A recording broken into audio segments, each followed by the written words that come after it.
And again, last year, Vols 28-10 in a big win. Todd Fitch taking over for Derek Mason. We will see you guys at halftime, and maybe it's an audition for you to get a different gig. Are you trying to demote me? No, I love you. I'm just joking. I think everybody thinks that. we're actually fighting. Hey, at least we have football. I'm happy about that. Taylor Zarzer, Matt Stinchcomb, Don Davenport on the call. Enjoy.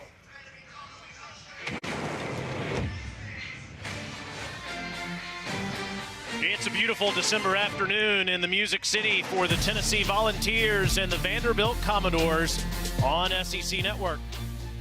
With Don Davenport and Matt Stinchcomb, I'm Taylor Zarzer. It's the 114th meeting between the Vols and the Vanderbilt Commodores. It's the first in December since 1990. UT won last year, but Vandy had won 3 in a row prior to that. Stinch, both teams have struggled mightily on offense this year. How do the Vols get going when they get the football? How about a steady diet of Eric Gray here this afternoon? And not just as a ball carrier, although he's been very capable in that capacity, but as a receiver as well, the leading pass catcher for this Tennessee offense. I think number 3, who had a huge game for the Vols versus Vanderbilt last year, he needs to have a big afternoon to get the Volunteer offense jump-started. He's going to have to wait a minute because Vandy won the toss and elected to receive. You see Cam Johnson waiting just inside his end zone for Paxton Brooks to kick off.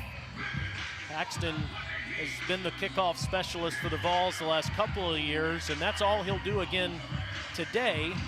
Although Brent Samaglia is not here, opted out, meaning Toby Wilson will make his debut when Tennessee needs to kick extra points and field goals. Sarah Fuller is active for the Commodores as well. Ken Seals, the true freshman quarterback, will bring the Vanderbilt Commodores out on the football field. True freshman has gone all season, Stinch. Set some records for Vanderbilt as a passer. Certainly needs to regroup. Last time out versus Missouri, only 11 completions, 79 yards. And they ended up making a change, put Mike Wright, another true freshman, in there to see if they could get something going offensively. Needs to get back on track in this one. Well, you mentioned Eric Gray. I would think that we'd see this guy a bunch today, too. Keon Henry Brooks, the sophomore from Powder Springs, Georgia. He's been the featured back all season for the Commodores. He's a really talented football player. He needs to build out that body. You can see kind of slightly built, but a good runner, also an excellent receiver, very prominent in the Vanderbilt passing offense as well. 135 all-purpose yards a game. He ran for 70 against Tennessee last year. He's going to lose a handful here as Henry To'o just about took the snap from Henry Brooks. We talked to Jeremy Pruitt, and we asked, on your defense, who's playing great football, championship caliber football? He didn't hesitate. It's number 11. See, it's second in the SEC with 9.5 tackles for loss. Tack on another one with that negative yardage play on Henry Brooks to set up this 3rd and long. A loss of 4 for Vandy. Seals across the middle of the field, 3rd and 11, incomplete as he was looking for his tight end, Ben Bresnahan, and it's a 3 and out for Vandy on their first possession. And he was marked by Bryce Thompson, a guy that we thought we might not see in this game. Hampered a little bit by a hamstring injury and a short-handed Tennessee secondary. Harrison Smith, the punter for Vanderbilt, to kick it away to Eric Gray. Gray calls for a fair catch at his own 31-yard line to the field, and Don Davenport. Yeah, let's talk Tennessee quarterback. All 4 quarterbacks did make the trip. They will be on the sideline today, but we expect to see Harrison Bailey, the freshman, will get first reps. We will see JT Shrout as well today. Coach Pruitt said that Harrison Bailey has showed a lot of poise and that both of them have done well in practice, which is why you're going to see both quarterbacks today. Guys, not a set rotation for these guys, just more of a feel for the Tennessee staff and when we will see both of them.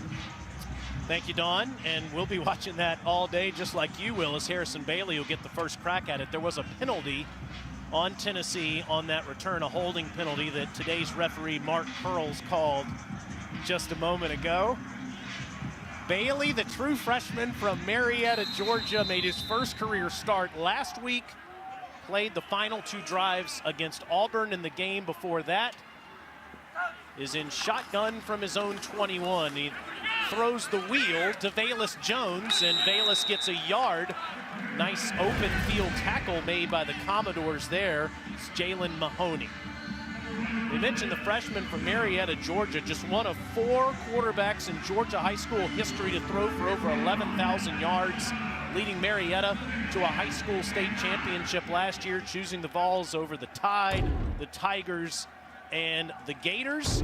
And that's what he did last week, most of which were underneath throws for Tennessee.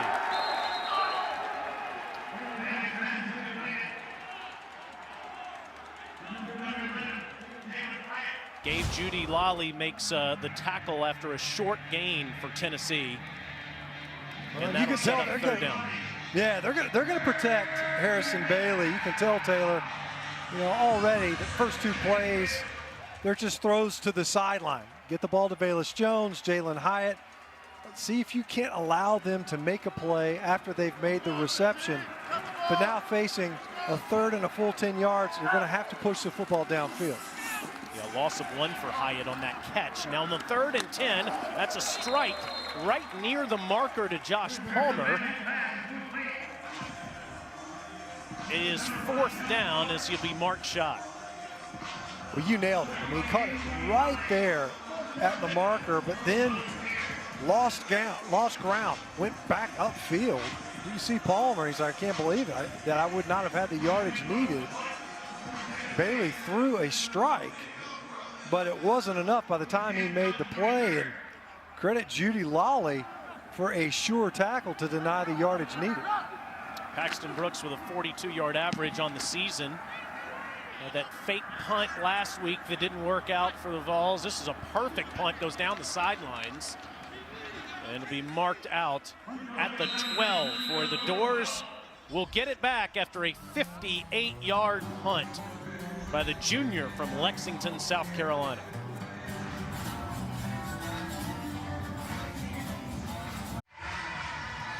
No score in Nashville. Cool Vandy helmets today with that city skyline on the back of the helmets. There's Todd Fitch, the interim head coach. This is the first time he's ever been a head coach in 34 years of coaching. Played defensive back at Ohio Wesleyan in the mid-'80s. Was a coach for Lou Holtz at South Carolina, working with the quarterbacks and the wide receivers. The OC for Lou's son Skip at Louisiana Tech, and he was the offensive coordinator for Derek Mason until Mason was relieved of his duties 2 weeks ago. Pumped to finally get an opportunity calling the plays for Ken Seals. And he calls a passing play here.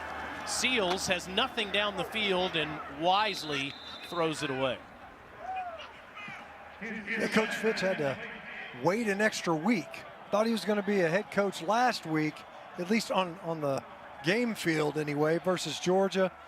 A late scratch about noon on Friday, and they were disappointed not to get that game in. Obviously very eager to get into this rivalry game, one that Vanderbilt has enjoyed some success versus the Vols in recent years.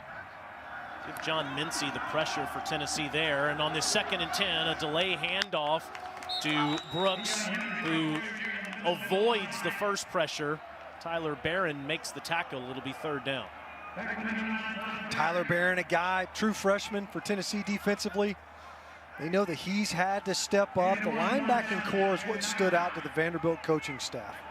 They felt as if Tennessee, at their second level, they had some good playmakers. Obviously, that starts and stops with number 11, Henry To'oTo'o, who's lined up in coverage in the slot at the bottom of your screen. 3rd and 8, 5 wide for Seals. Nothing doing, gets rid of it and throws it into the UT bench. It's another 3 and out. You go play action on 1st down, nothing develops downfield, you end up getting pressure, Seals throws it away. You try to pop a delay handoff on 2nd down, Great job staying at home by the Tennessee defense, and on third down, good pressure from a defensive unit that isn't very consistent in that area to affect Ken Seals as a passer. And as you pointed out, a quick offensive possession for the Commodores. Got a yard the first time or lost a yard the first time, got a yard this time. So no total yards in 2 drives as Gray comes up to field that punt dangerously in Vanderbilt territory. Vols will have very good field position. Well, we mentioned that Harrison Bailey from the great state of Georgia, these are the only guys that threw for more yards in your home state, Stinch. Wow, yeah, that's pretty heady company, wouldn't you say? You got a guy in there, won a national title. Got another guy that's a Heisman candidate, of course, likely #1 overall pick. And then another that won a conference championship. Ty Chandler straight up the gut. And Chandler will get a few yards playing in his final Tennessee Vanderbilt game if he chooses to go ahead and graduate. Of course, you can get another year of eligibility this year given the circumstances. Played his high school football just down the street at Montgomery Bell Academy. It's a pickup of 5. A couple of new faces up front for Tennessee. Cooper Mays making his second start. His brother Cade Mays unavailable at right guard. It's Jerome Carvin this game. Right at him again, and Chandler is near a first down. And to your point, Cooper, Cade's little brother at center, and Jerome Carvin, who's been a backup at center and at right guard, is getting the start at right guard today. Kind of had to reshuffle all season, really. Cade Mays was able to start 7 straight there at right guard, got eligibility, transferred from Georgia, rolled his ankle, so they've got to have a kind of reshuffle again up front. No Brandon Kennedy, obviously, at center, hence Cooper Mays getting the start. It is 3rd and 1 as they mark them short. Play action. Bailey in trouble, eludes the pressure. And it'll be whistled right near the marker. It is a first down. Harrison Bailey just kind of pinballing around back there. And once again, we talk about pressure, that time by Andre Mintz, leader of the Commodore defense. No Dio Odangbo, who opted out here late in the season after the Missouri loss. Mintz got the pressure, but Bailey heady enough to get upfield to get the conversion.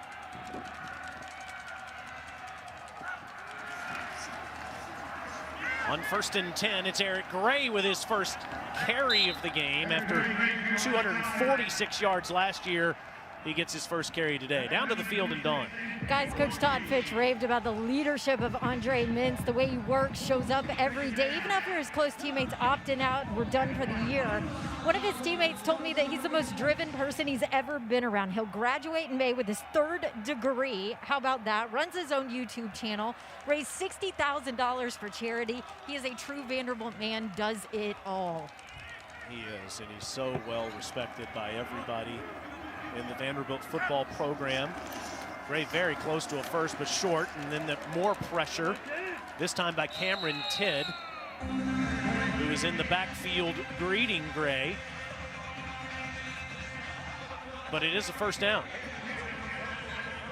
It was a great play, or started out that way, by Cameron Tidd, who had a career game last year versus Tennessee with 9 tackles. That time just not quite enough when you're as efficient as Tennessee has been on first down. The Eric Gray run setting up an easy conversion on 2nd. 6th play of the drive. Gray just about had his helmet taken off there as he was greeted by a couple of Vandy defenders. Drew Birchmeyer, originally a defensive lineman, switched to offensive line, and because Vandy can't even fill out a 2-deep stench on defense, back to the defensive line. How about that clothesline by Birchmeyer? That's a pretty good tackle for a right guard. Just a pickup of 1. On the 7th play of the drive, as Tennessee's now in the Vanderbilt red zone. Bayless Jones makes a defender miss. 1st and goal, Volunteers.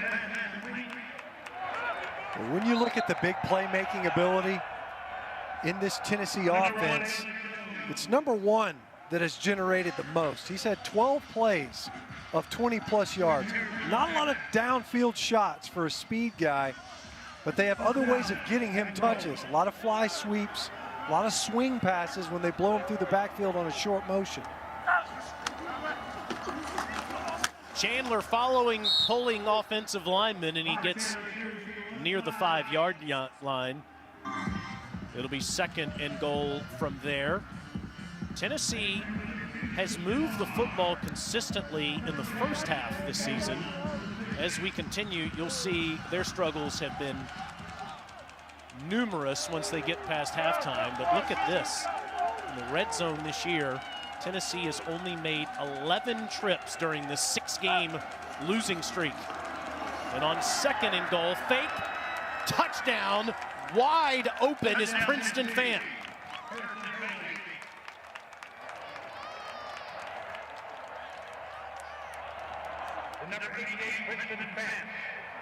They opened the game passing. 3 straight passes, they punt the football away. You come out here in the 2nd possession and you say, forget it, let's get this ground game going, get Ty Chandler going a little bit, Eric Gray. Finally able to stab one in there off a play action to Fant for the first score. And this is Toby Wilson making his Tennessee debut. The sophomore from Brentwood, Tennessee, just down the street from where he grew up. Makes it 7-0. It's a 9-play, 42-yard drive that took almost 5 minutes, and it culminates with the first touchdown reception for another Nashville guy, Princeton Fant.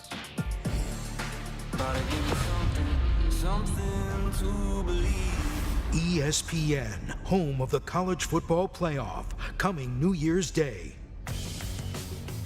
I love when those 2 games host the semifinals. Here's Bill Hancock, the executive director of the college football playoff, saying, quote, we're looking forward to the semifinals January 1st and the championship game January 11th and planning for them. We are being meticulous and we are confident we'll be ready.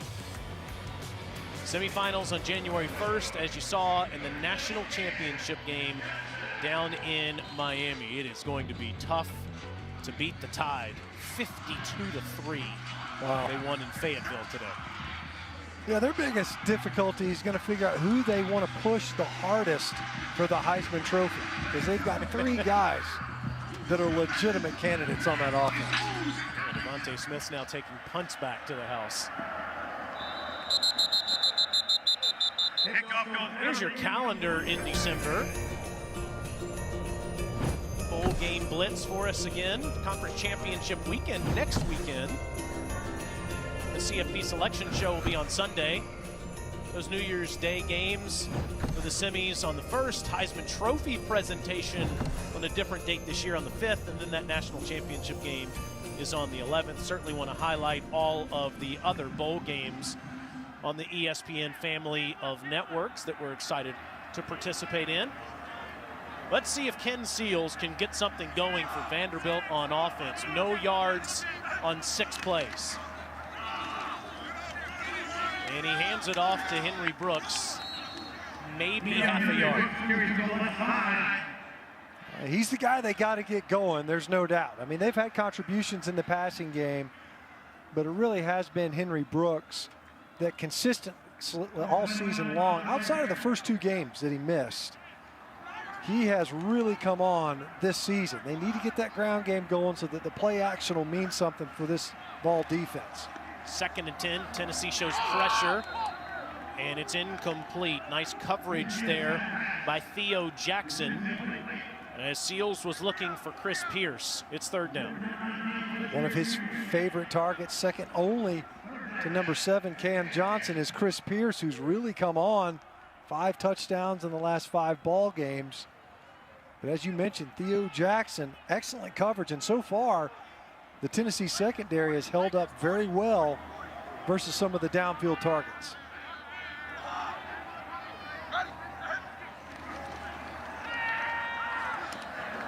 Over the middle, complete first down throw to Cam Johnson. That's his 50th grab of the season, and it's a big one.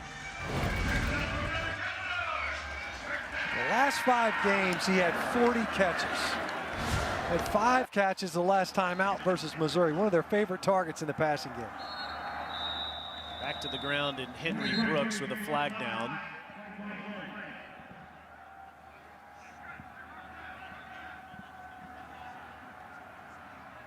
There's Mark Curls.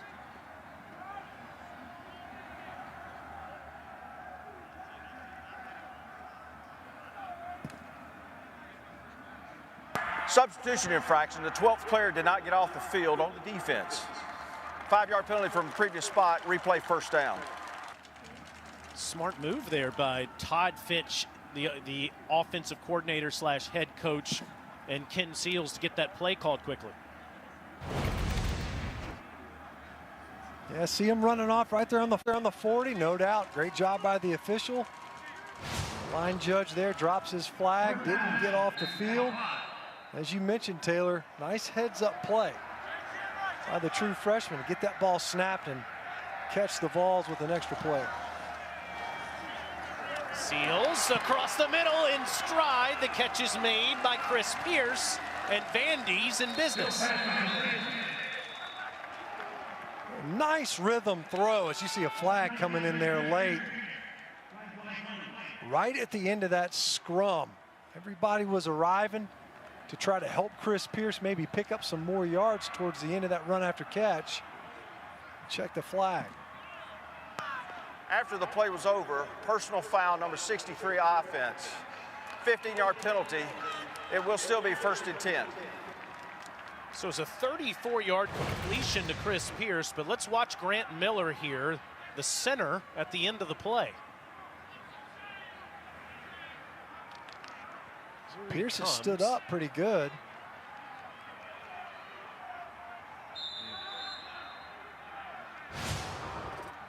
Yeah, I don't know. I'll tell you what, if you're going to run all the way down there, get your money's worth, man, especially if you're going to do it right in front of the official. A little love tap to Alante Taylor. Henry Brooks greeted by a handful of Vols. Doesn't get much. Latrell Bumpus and friends were in there on the play. Brought Garland too. It's a pickup of 1. So far, not a lot of running room tackle to tackle for the Commodore offense. No rushing yards. Completion near the 30-yard line is made by Johnson. Tackled by Trayvon Flowers. It'll be 3rd down. Nice poise that time by Ken Seals. They had a free runner, a blitzer that was not picked up in the protection scheme. Seals stood in there, threw a strike to make this a 3rd and manageable. See if this is 2-down territory on the 3rd and 3. Henry Brooks makes a couple of men miss and dives right at the marker. See where he And gets they his say spot. 1st down. Yeah. You know, he extended that football, had the ball in his outside arm, and he extended it right as he was going down. Watch Brooks, is he able to get out there and extended that football, bounced out of his possession, but not before he picked up the first. Nice effort that time by Henry Brooks. Half of the arm looked like it was over that imaginary yellow line. 1st and 10. Seals under pressure, throws away to the sideline, 2nd down. And the Vols got a pretty good pass rusher in number 13, DeAndre Johnson.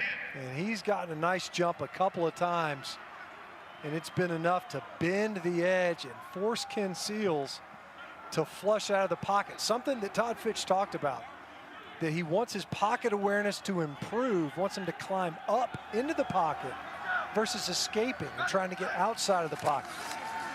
9th play of the drive. Seals gets rid of it quickly to Johnson as he sees pressure coming. It'll be 3rd down. Tamarian McDonald on that safety blitz. And another free runner. It just, Ken Seals demonstrating a great deal of poise under duress. He has not had a lot of opportunities to set his feet cleanly and deliver the football. Oftentimes, having to avoid pressure. And again, Stinch, I wonder, it's 3rd and 4.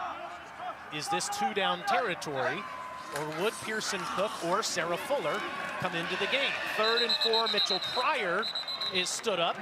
He's going to be short, and we'll see what Coach Fitch decides to do on 4th down. Well, on the 3rd and 3, as you pointed out, as you were questioning, is it 4-down territory? It definitely is. 3rd and 3, they hand it off to Henry Brooks. That time, pop another handoff. Again to Pryor, and it's a 1st down run for the junior from Connecticut. Back-to-back handoffs to Pryor. So you get a defense, you've been able to establish a drive, and back-to-back runs. That time it was a 3rd and 4, a little bit of a longer distance, didn't gain much. They come right back with Pryor to get the conversion.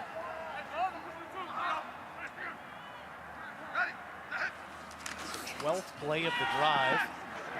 Over the middle, wide open. Touchdown, Cam Johnson.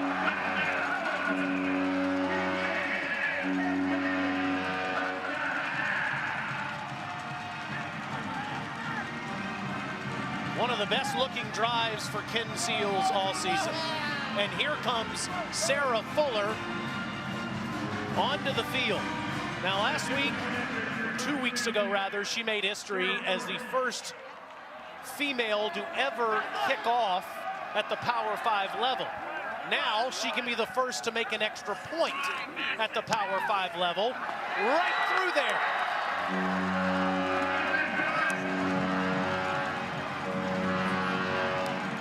More history on display for the Vanderbilt Commodores and Sarah Fuller. How about that celebration with their teammates? You know, no longer just a one and done, right? She's part of this football team.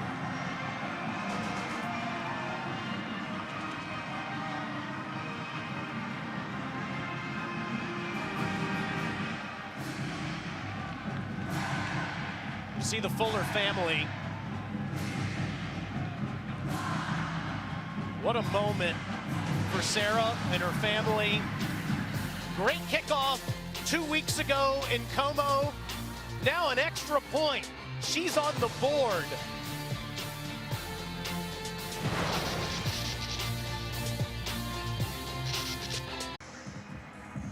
Sarah Fuller made history in Columbia, Missouri 2 weeks ago when she became the first female at the Power 5 level to ever kick off in a game. Now she's the first to score a point. She helped her Vanderbilt women's soccer team win an SEC championship 3 weeks ago, called by then football coach Derek Mason to come kick for the Commodores, and she's become a member of the team.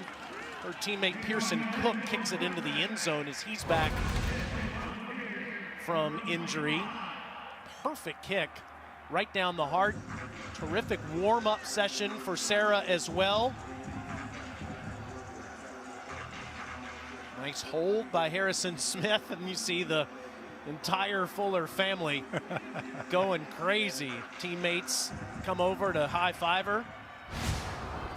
And as you said, Stinch, that's what's been so cool to watch, her becoming a member of this team in the last couple of weeks.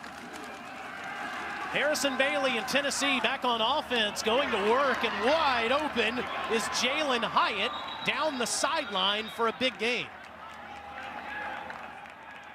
For more on Sarah Fuller, let's go down to Dawn. Yeah, you guys talking about her becoming a teammate here lately. You can feel that down here on the sideline. A lot of high fives on this sideline for her. You can see the team was pulling for her. What stood out to me when we talked to Coach Fitch was he said, what stands out to me the last 2 weeks is the normalcy of all of it. She was just one of the guys fitting in. They treat her as an athlete. That's exactly all that she wanted too. See how much she loves it too. She doesn't love what just happened to her defense, though. 26-yard pickup by the true freshman Hyatt, and Bailey's ready to go to work again, and he finds Josh Palmer inside the 35-yard line. 2 plays, 51-yard Stinch in the passing game. Yeah, how about Tennessee now? Stretching the ball downfield. We saw a lot of the perimeter passing game. The last drive that resulted in a score, jump-started by the ground game. But now they open things up right at the beginning of this possession, pushing the football downfield, first to Hyatt, now a downfield strike to Palmer. Bailey's been terrific. 7 of 7, 67 yards passing. He'll go to the air again. Nothing doing down the field, keeps it himself. Like he might have lost that football momentarily, but he did get it back as he takes the hit from Anthony Orji, who, by the way, will take an exam tonight. Orji with 4 tackles in the first quarter. He's got a computer and engineering exam tonight. That's what gets kind of lost, I guess, in the calendar. And where we are right now is usually the regular season's over. We're playing conference championships. Vanderbilt, they had to reschedule everything this week. Their guys have had final exams all week. Brian Maurer comes in, Stinch, on the last play of the first quarter, and Maurer takes off near the 10-yard line. He's been the running specialist for Tennessee, and he has the Vols in business as we go to the second. Alyssa Nair here. Congratulations on making history, Sarah. Best of luck this weekend against Tennessee. I know the entire women's national team is rooting for you. It's amazing to see the impact that she's had. Sarah scoring the first point by a female at the Power 5 and the SEC level. Just a few minutes ago, Alyssa Nair, the goalkeeper for the U.S. women's national soccer team. You see the Fuller family reacting, and then but the center judge comes over to give Alyssa the football. Hey, Sarah, take this. Chris Gardner, cool moment. Tennessee on the doorstep trying to take the lead here. Eric Gray on the direct snap is inside the 10. Vols will have it down at the 8-yard line. Stinch, has been an impressive response by Tennessee on offense. No, it came right back. I mean, you hit the 2 shots downfield in the passing game. Now you get down in the red zone, and we've already pointed out the difficulties Tennessee has had not only getting to this portion of the field, but capitalizing 1 for 1 so far here this afternoon in the red zone, and an opportunity to punch it in again.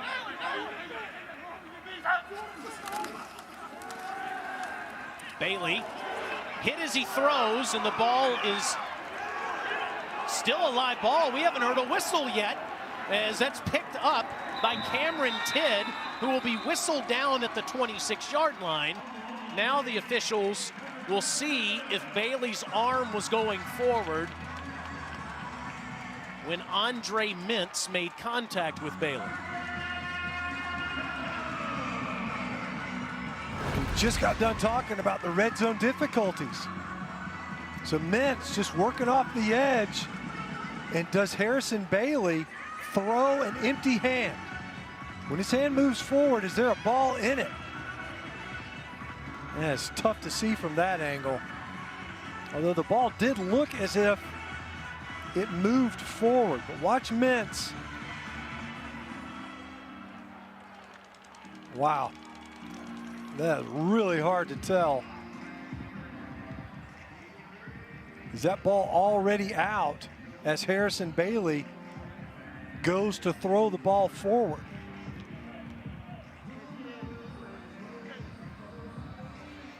That look at it, to me, looked as if he still had the ball just for a moment as his hand was moving forward. I mean, you talk to officials, they say that's kind of the phrasing. The word picture is he throwing an empty hand? When that hand starts to go forward, is the ball still in it?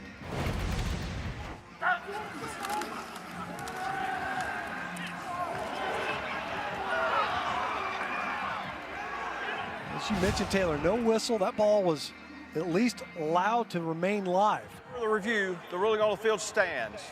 First down. I have to say, Stinch, I think that's what I would have said too if I was peeking under the hood there. The play stands. It's not overturned. It stands. There's not enough evidence to change the call. And when you have the ultimate judgment call like that, why blow the whistle? That's what the official decided, and Vanderbilt gets the first turnover of the game.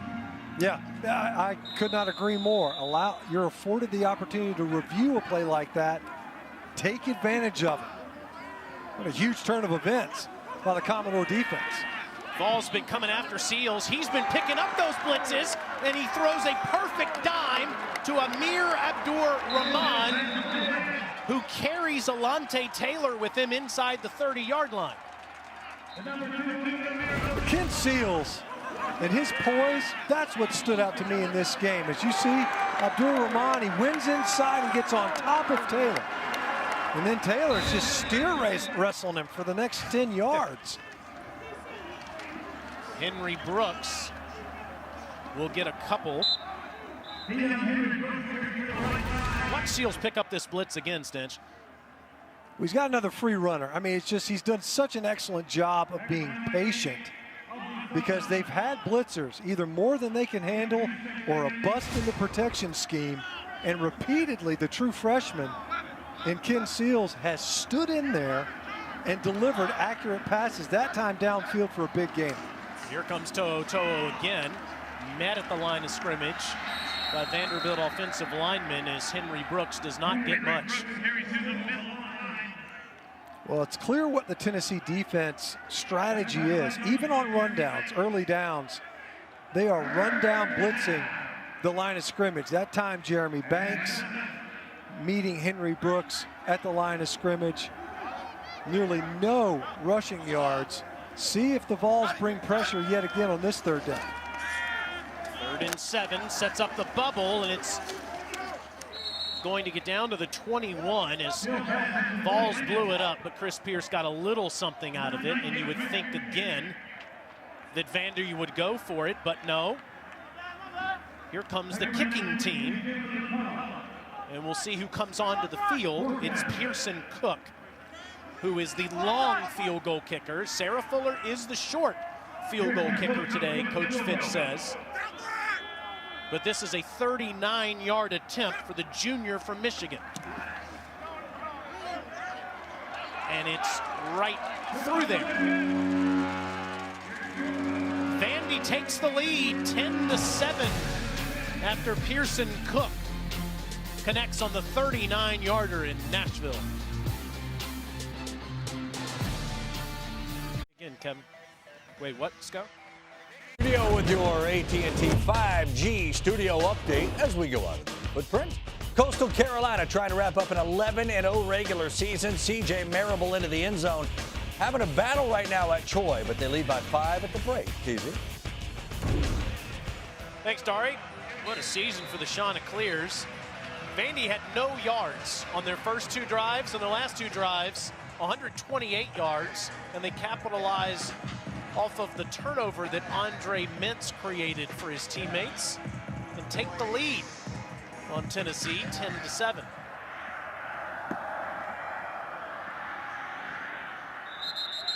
That ball right near the out-of-bounds marker, and Tennessee will have it at the 25. Let's go down to the field and Dawn. Hey, this Vandy defense amped up down here. Remember, they came in with just 8 scholarship players, but they also came in with a chip on their shoulder. I've heard it up and down this sideline this entire game. And the energy guy, the leader, Taylor Stinch, it's Andre Mintz. He's making plays on the field, too.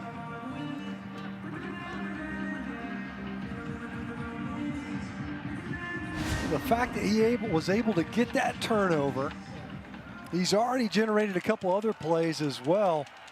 We talked about what he's meant to this program, and he's making his presence felt here. And now there's the 3rd Tennessee quarterback we've seen today, and J.T. Shrout throws a strike to Hyatt, but he couldn't hold on to it. It's incomplete. Jeremy Pruitt sticking to his guns, switching quarterbacks as he's done the last couple of weeks. Bailey 7 for 7. Maurer at a 22-yard run. Here comes J.T. Shrout. Maurer, after that run, was a little bit banged up. And, of course, J.T. Shrout played pretty well. Of course, it was towards the end of the game versus Florida. They got the last 2 possessions resulting in touchdowns. They love his arm. He can make all the throws. They actually like his downfield accuracy even better than Harrison Bailey. It's how he protects the football that concerns them. To the ground, and Chandler, and the big tailback gets 4. It'll be 3rd and 6. Yeah, at the end of that game, we realized it was out of reach when Florida was up 31-7. But those 2 touchdown scores were 94 and 96-yard scoring drives for Shrout, the redshirt sophomore from California. Yeah, they said he kept his head in it. He came in relief of Jarrett Garantano after a couple of interceptions, had 1 pass. He was intercepted as well. They said he kept grinding, kept working, and he's earned the opportunities to get some of these snaps. Brandon Johnson in motion. Throws to Johnson. Incomplete. So it's a 3 and out for Tennessee as you take a look at Jarrett Garantano, the 4th quarterback that made the trip over to Nashville. Not expected to play today. He's played in every game for Tennessee since November of 2017. Jeremy Pruitt raved about the teammate he has been through all the ups and downs, but won't play today. You could see who JT Shrout went to over there, obviously with quarterbacks coach Chris Winkie. Here's another fake. Again, just like last week, and it's a first down to Hyatt, who stays in bounds down the sideline. Make that To'o, dueling 11s, and it's Henry To'o going nuts. How about the call? Looked like it was going to be a rugby-style kick. They just leaked To'o out there. Looked like he was working to the right side of that punt formation. Great job. They sold it initially. That first step or 2, just enough to lull the receiving team to sleep. And Henry To'o, not just making plays on defense, but setting up his offense with a fresh set of downs. 31-yard completion, and now some trickeration here on an end around, and it's blown up as the tackle is made by the Commodores, Jalen Mahoney. That was Kenny Solomon on the reverse, losing yardage. A nice play by Mahoney. And of course, a key one at that. You want to stop the bleeding as fast as you possibly can. That was just as good as a turnover, the fake punt. You think you're getting the ball back for your offense, you find yourself out there defending the field again. Now 2nd and 9, Shrout drifting way back and throws it incomplete. He was looking for Cedric Tillman. It'll be 3rd down. Cameron Tidd in the backfield with Shrout. Back to that fake punt snitch. Paxton Brooks threw a perfect pass to Jimmy Holiday last week that Holiday dropped that would have given Tennessee terrific field position and really changed the momentum in the game. And Jeremy Pruitt goes to the bag of tricks again. Says, Paxton, you threw a perfect ball last week. Let's try it again. Now Tennessee will try to pay it off on this 3rd and 9.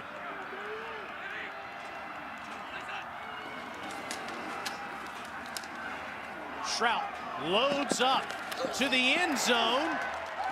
Incomplete into double coverage, looking for Josh Palmer. Nice coverage by Gabe Judy-Lally. We've mentioned Gabe Judy-Lally a couple of times to open the game. Tennessee wanted to throw the football. Judy-Lally in on some passes defended, and that time does a great job of playing the ball right as it arrives to Palmer. And we've seen Palmer. He has been a target downfield in the passing game for Tennessee repeatedly this season. That time incapable of coming up with the throw from JT Shrout, and another big stop by the Commodore defense on the heels of the fake punt. Will Paxton use his arm or his leg? Try to pin the Commodores deep. Takes a Vandy bounce out of bounds. Marked out at the 10-yard line. Commodores get it back with the lead in the 2nd quarter. We got more college football after this at 7:30 on SEC Network. It's our Saturday night matchup between Auburn and Mississippi State. Gus Malzahn's first game as Auburn's head coach was against Mike Leach when Leach was at Wazoo. So now the Gus Bus against the Pirate tonight in Stark Vegas. Then after that, at 10:30 Eastern, tune in for SEC Football Final. Join Dari, CD, and Roman as they break down all the action from this weekend. It's SEC Football Final right here on SEC Network and the ESPN app. And Seals played well the last couple of drives. He's thrown for 128 yards and a touchdown. And his Commodores have the lead with 9:40 remaining in the second quarter.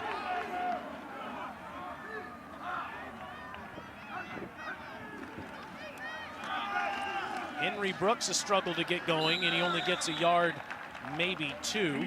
Jeremy Pruitt, known for his defensive prowess throughout his career as an assistant coach, has struggled as a head coach. He's 15-18 in his third year, had an 8-game winning streak through the first 2 games of this season, but he's lost 6 consecutive games, which has only happened one other time in school history in 1988. The program has never dropped 7 in a row. 2nd and 8. Short pass to Johnson. Nice tackle there made by McCullough.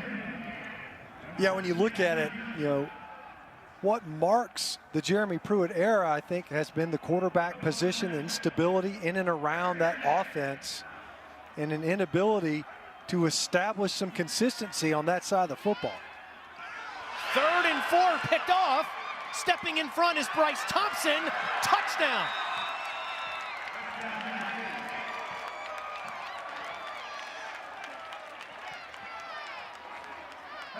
And Thompson goes and leans up against the side of Vanderbilt Stadium. The junior from Irmo, South Carolina, was questionable coming in with hamstring issues. There's nothing wrong with his hand, Stench. This is a great grab. Look at that. And it looks like Cam Johnson, I don't know if he just quit on the route, was turned around as to where Ken Seals was going to go with this football. And Bryce Thompson, eyes on the quarterback, broke on that football and just stabbed it out of the air with his left hand. What a great play.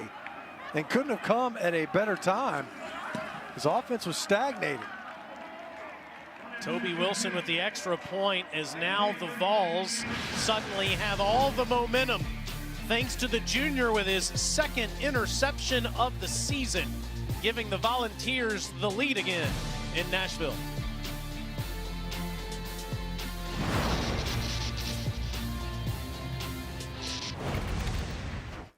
Well, I was wondering what happened with Cam Johnson on the route, and he's going to try to pivot out, but see that handful of jersey that Bryce Thompson has? That left arm just pulls Johnson off balance and catapults Thompson in front of that throw. Still a really athletic catch, but got away with quite a tug. And look, you can see Ken Seals is like, wait a minute. What a defensive holding right there. My guy couldn't even come out of the route. The defender had a handful of jersey and then used my receiver to get in front of the pass. Johnson from the goal line doesn't make it back to the 20. And Bryce Thompson out there on the field again, juiced up now that his Volunteers have the lead. Nobody saw him grab with his left arm. Then he used that left arm for his first career pick 6. How about his 8th of his career? Seals was hot too, Stench, before that pick. Yes, he was. We were talking about just how poised he'd been. That'll be interesting to see. We've seen this before. Will he allow a negative play like that to rattle him going forward? Tennessee has been loading the box play after play. Jalen McCullough was there in the backfield, 2nd down. Just nowhere to run on the ground for the Commodores. Henry Brooks has not been able to get going. They were able to punch a couple of short yardage runs in there with Mitchell Pryor, but the run game has not helped Ken Seals so far in this game. 9 carries, 8 yards for Keon. Drifting back, throws it to Henry Brooks. And he'll get a couple as McCullough is there again, 3rd down. Vanderbilt's tried to pop a couple of screens. They had one set up early. It looked like it could have made it. It was a great job by the Tennessee defensive front of retracing, rushing the passer, and then coming back in coverage. That time, back-to-back plays by Jalen McCullough.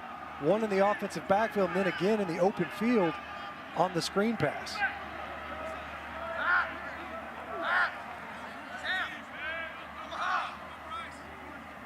Johnson going in motion. Seals under heavy duress, loses the football. And it looks like Vanderbilt recovers it inside the 3-yard line. That was Bradley Ashmore saving an even bigger disaster. And Henry To'o ends up forcing this fumble. He got there first. Actually, it ends up being caused by Matthew Butler, who jumped on the back of Ken Seals, and a heads-up play by Ashmore. That could have been a catastrophe. You just had a pick six. Vanderbilt can't get away from this end zone fast enough. And Harrison Smith is in the very back of it. It's a pretty good punt that's fielded by Gray at the 47-yard line. Stays in bounds and is tackled at the 41.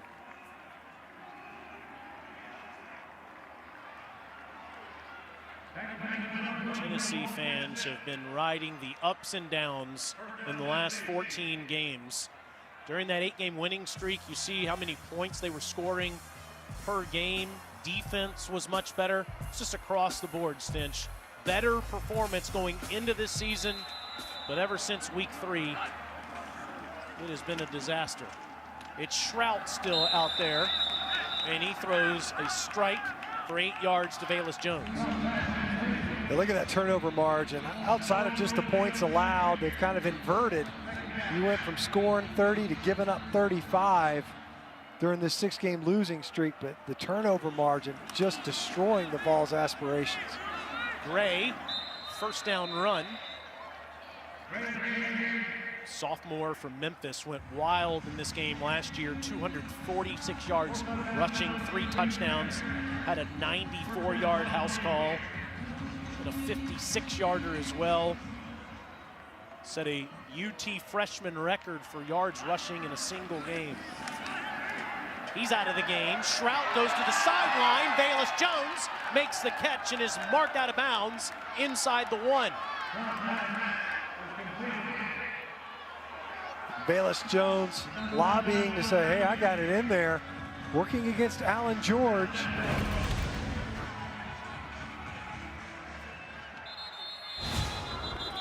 I don't know, he may have gotten that ball inside the pylon as he was falling out of bounds. The ruling on the field of a catch is under further review. He certainly thought so at his first touchdown catch as a Vol last week in the loss to Florida. Had a terrific 3-year career with USC.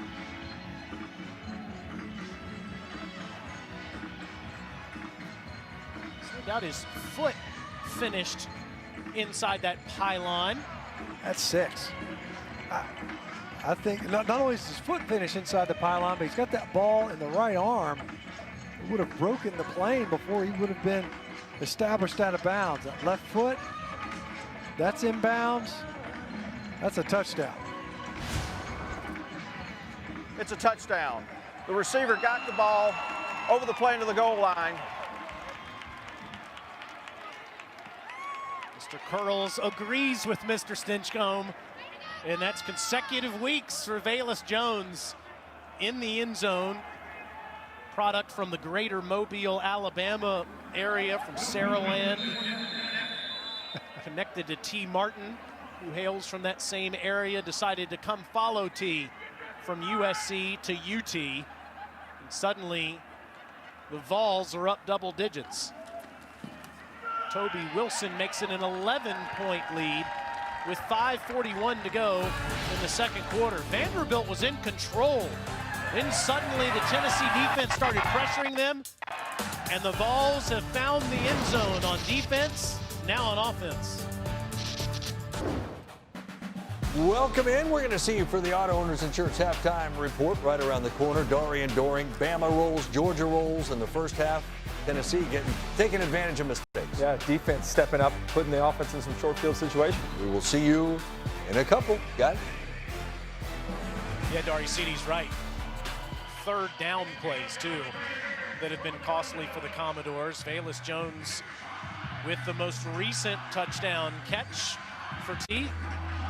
Good game for the fifth-year senior, who has a decision to make if he wants to come back for a sixth year next season. Let's talk about those third downs, Stinch. Vandy led 10-7 2 third downs ago for a pick six, and then the last one was a fumble. A short football field, the ultimate offensive drive with a defensive touchdown by Bryce Thompson, the tug, then the stab, then the six, and then of course you get Henry Toe with the pressure. Ball comes out. Vandy scrambles to maintain possession, but then you're punting the football to midfield.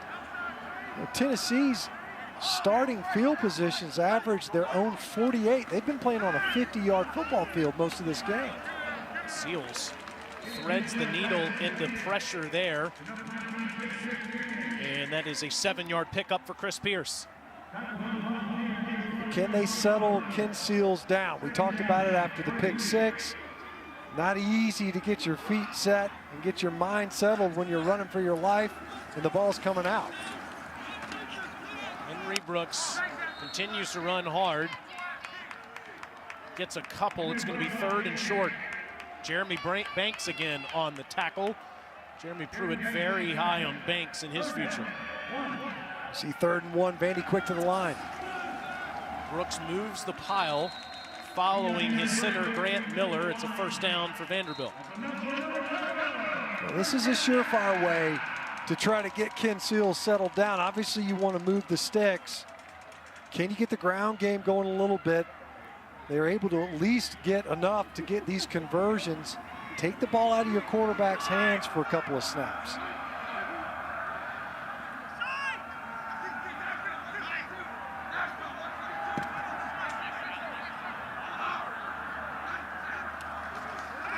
Don't see this very often anymore. Under center, and there's a reason for it. It's a flea flicker, but great pressure by the Volunteers, and Seals has to throw it away.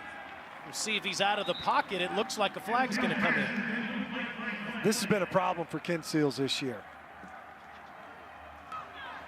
Intentional grounding, number 8 offense did not maintain control of the ball throughout the down. Gave up possession to another player and got it back. That's a loss of down at the spot of the foul. 2nd down. As you can see on the flea flicker, and what Mark Curls is talking about there is he didn't maintain possession throughout. So now you don't get grounding protection. Even if they're saying he's outside of the pocket right here. So he gets this ball back, throws it, nobody in the vicinity. Counted as a sack and a 13-yard loss. Darrell Middleton was not buying the trick play, and on 2nd and 23, they throw a little swing pass out to Henry Brooks. He picks up the yardage and then some. Tear at the jersey before he's out of bounds. Jalen McCullough is the one that forced him out. Well, number 21 starting to come alive for the Vanderbilt offense, perhaps just in time. See if the Tennessee defense can force yet another punt on a 3rd and 7, minus territory. This isn't like what we saw earlier in the first half. We saw Vanderbilt going for it on 3rd and 4th. Seals pumps, in pressure, throws it away, again from the pocket. Now, Tyrell Alexander was over there. 4th down. Jaquane Blakely with the pressure that time, and it's play-by-play, Stinch. Volunteers in Seals' face. Constant. It's been constant. We talked about it earlier on in this half. As you see, look, defenders all over. I mean, you're getting sandwiched by 3 different guys. Got a little bit of a face massage as he threw that football away to Blakely. Smith will have a punt that'll go to the Volunteer bench. That was off the side of Smith's foot. It's going to be a short punt. You see the official still walking all the way down the field. Just a 26-yard punt. Academy Sports and Outdoors is making it even easier on you with in-store pickup. It's all new and basically means you go to academy.com, order whatever you need, and come get it in store. Get in, get out, get back to having fun with your family. That official wasn't finished walking. He just took a little pause there, Stinch. It's a 16-yard punt. And yet another great starting field position for the Tennessee offense near midfield. Stroud still in there. And it's a first down catch made by Velus Jones again. 4 different people have played quarterback. Now one of them is Paxton Brooks. He faked a punt and threw a first down to Henry To'oTo'o. Brian Maurer ran one for 22 yards. There's Maurer. He looks like he's in better spirits. Harrison Bailey started the game. All he did was go 7 for 7. And JT Shrout has played the last couple of series. 2nd and 2, ball deflected as Deshaun Jerkins got a hand on it. It's 3rd down. See, there's Harrison Bailey, as you mentioned. You know, the only thing he did wrong was, I guess, not holding on to that football when he got hit. He was working to the left side of the formation. Pressure came from the right. Ball came out. Was ruled a fumble. Wouldn't necessarily say that was poor ball security by the quarterback. Shrout started out 0 for 4, but was ultimately able to get the balls in the end zone. Jameer Johnson with an early start.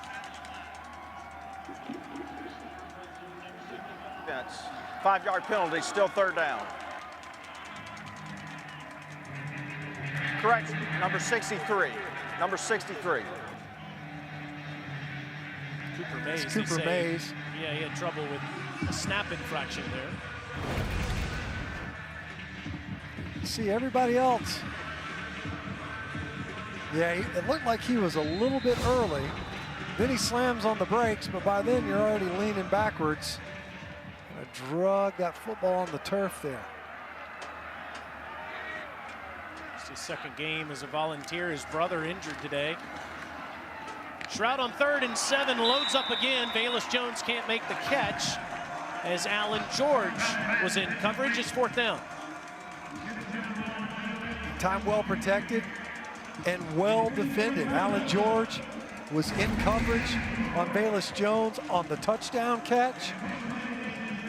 Watch 28 get his hand, that right arm, reach right around and bat that football down. So here's Paxton Brooks again. With Cam Johnson waiting deep for it for Vanderbilt.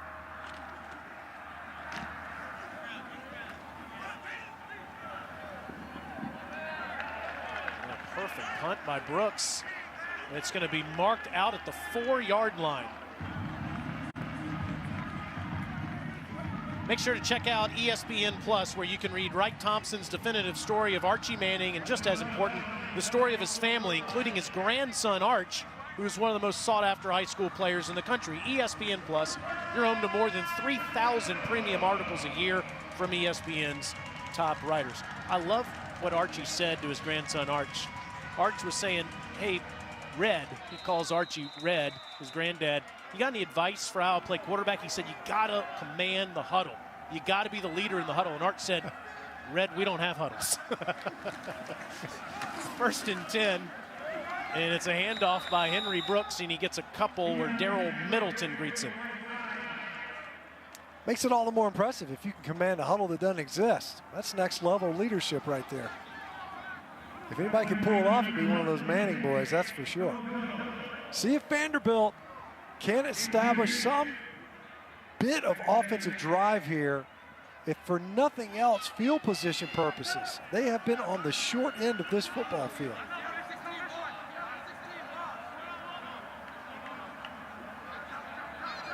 Tennessee will get it to start the 2nd half. 2nd and 8. Henry Brooks gets the edge.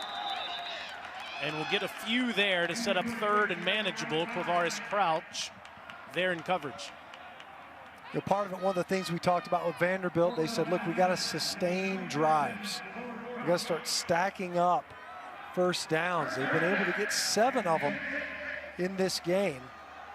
But right here, it is crucial. 2 minutes, 10 seconds. Your opponent's got 3 timeouts. They need to convert right here. Otherwise, Tennessee seeks to preserve clock. They could get excellent field position and another scoring opportunity before half. Seals has it deflected at the line of scrimmage. Incomplete. To'o got a hand in there. God, what a half of football for Henry To'o. Got the pressure earlier. This time it's just a short rollout. To'o almost picks this football off. Number 11 go up. Got both hands on the ball, batted it up in the air, and almost made the interception.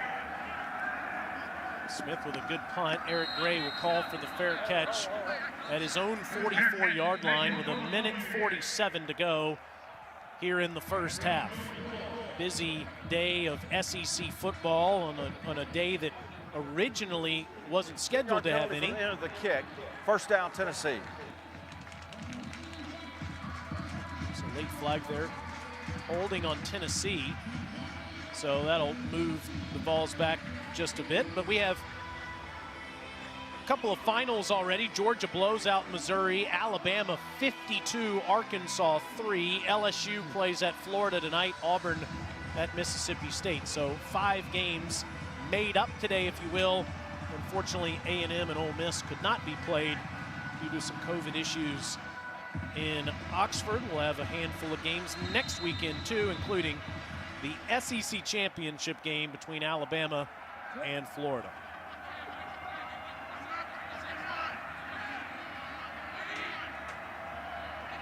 JT Shroud on a 1st and 10. Seed across the middle to Palmer into Vanderbilt territory. It's a 20-yard pickup. There's next weekend, Stench. A&M still in the playoff picture, will be at noon. Bama in Florida at 8 o'clock. Shroud underneath pass to Hyatt. It'll be 2nd down. Mahoney made the tackle. What do you think about next weekend in Atlanta between the Gators and the Tide? I was just about to say, it's so strange. You got wedged amongst all those games, an SEC championship game, Florida, Alabama. How fun will that be, those two offenses squaring off? That may last past midnight. Shroud under pressure, and a flag's going to come in. It's going to be a face mask.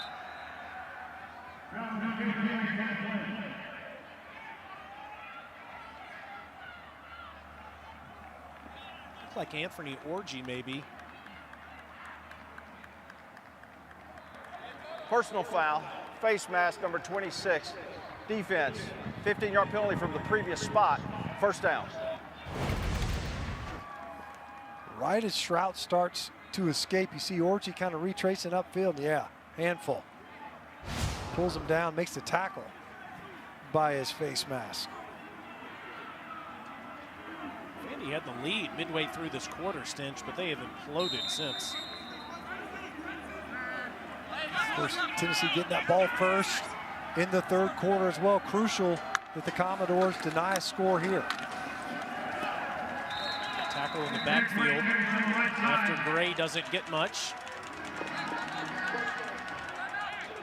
Malik Trying to pop Langham. a run there. You're expecting, you think the defense could be dropping in coverage. Guys are thinking pass rush. Tennessee takes that timeout, but they're just trying to squeak Eric Gray up through the middle of that defensive front. JT Shroud coming in there, and I guess somewhat relief, of Harrison Bailey, who started out 7 for 7. Had the strip in the pocket, and it's been JT Shroud ever since. Let's see, you got 1, 2, 3, well, you got 4 quarterbacks in there if we're going to include the Heisman Trophy winner, Chris Winkie. Right.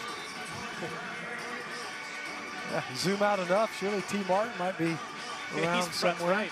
Yeah, Mauer's over there somewhere too. Of course, Paxton Brooks probably was just outside of the shot. Another passer for the Vols. Need an itinerary if you're a UT fan to know which quarterback is playing when.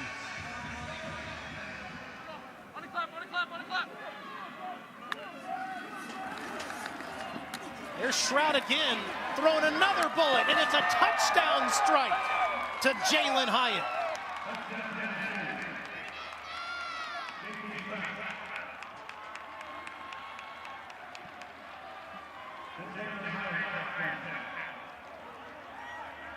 If you're Say wearing this, number Stinch, he's 11, got a cannon for an arm. that's right. He shot it right in there. So here's Hyatt, not to be outdone by the other number 11 as far as pass receptions are concerned. Now he's in the end zone. Go there and visit with Henry Toto. Talk about what it means to wear number 11 on your jersey. Wilson's been perfect in his first game as a volunteer kicker. Stand-up Dutch Fork High School in Irmo, South Carolina. Bryce Thompson with a pick 6 earlier in the quarter. And now Jalen Hyatt, also from that same school, later in the quarter with his second touchdown of the season. You see the speed. There's no doubt the coaches are really excited about the youth that they have, especially in the skill positions. Jalen Hyatt's one of those guys. Jeremy Pruitt said, look, we knew we were going to be young at receiver. We needed to develop. And then COVID kind of derailed a lot of that. You could see them coming on here late in the season. J.D. Shrout, 50%, 6 of 12. But he's been able to engineer a couple of scoring drives, and you can't emphasize it enough. The field position that Tennessee has enjoyed this entire half, plus a pick 6.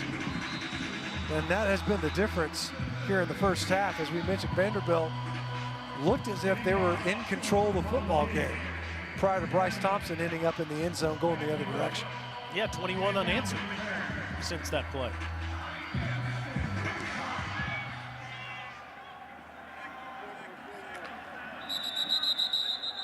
So Vandy has 44 seconds. They do have all 3 of their timeouts. As they're 0-8 on the year. Derek Mason coaching them through the first 8 games of the season, relieved of his duties after the Missouri game. Todd Fitch now the interim head coach, as Vanderbilt has a coaching search going on that we will discuss later in this broadcast. Vandy has never had a winless season before. You would think, given they play Georgia next week, this is their shot, and suddenly they're down 18. Henry Brooks, best run of the game, and he's past the 40-yard line. That's the gateway play. You're in your 2-minute offense, inside of a minute taking of this possession. See if you can't pop a run, get near midfield, start taking a few shots. Goes to the sideline, it's incomplete for Johnson. You have to think, if you're Vanderbilt here in the first half, the missed opportunities that you had. You end up denying a red zone possession for Tennessee. You go the opposite direction, it results in a field goal. That was one of those possessions where you think, gosh, you come away with 7. That's a 14-point swing. Seals under pressure. Somehow stays on his feet. It's a first down into Tennessee territory, but loses the football. And the Doors get it back with 17 seconds remaining. Let's see if Coach Fitch uses one of those timeouts. Hustle play that time. Again. Yeah, getting downfield. Was flagged earlier for a pile pick.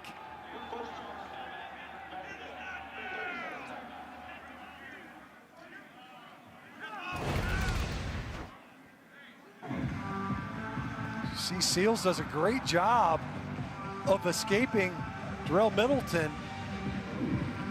Gets upfield, gets past midfield. The ball squirts out right there towards the end. I'm sure he wasn't already down, but Grant Miller does a great job hustling downfield to cover up that football. Matthew Butler's made a couple of good plays today as the Tennessee defensive end, forcing the fumble there. Seals, true freshman, beat out 3 others in the August/September Open quarterback competition and has gone all season. Mike Wright has played a little bit in relief of Seals and did so against Mizzou, but certainly have seen some improvement in Todd Fitch's offense as the season has gone along, and it will serve Seals well in future seasons. from the 45-yard line, 17 seconds left. Throws to the sideline and gets 5 or 6 more to Johnson with 14 seconds left. We've seen Pearson Cook earlier come in there, they hammer a field goal through the uprights. Keep chipping away at it. You got time for a couple more. See if you can't, obviously you want to get it in the end zone, but can you not chip away at the yardage needed at the very least to get a field goal attempt here at the end of half? 2nd and 5, Seals drifts back again. Incomplete to Abdur Rahman with 11 seconds left. Warren Burrell right there with him. Warren Burrell, a guy that we thought we would see more of. Bryce Thompson obviously has been able to go. He's lined up in the slot at the top of your screen is number 0, along with Theo Jackson, and Burrell at the bottom of the screen.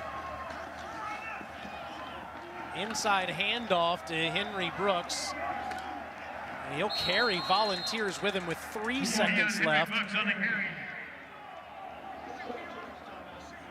See if Vandy will take one last shot in the end zone as they call their second timeout.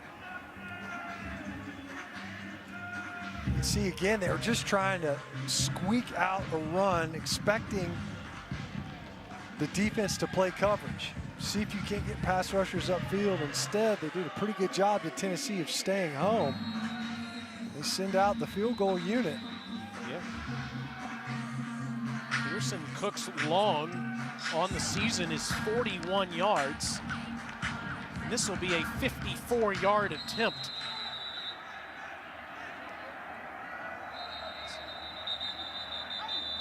And now Tennessee will call timeout.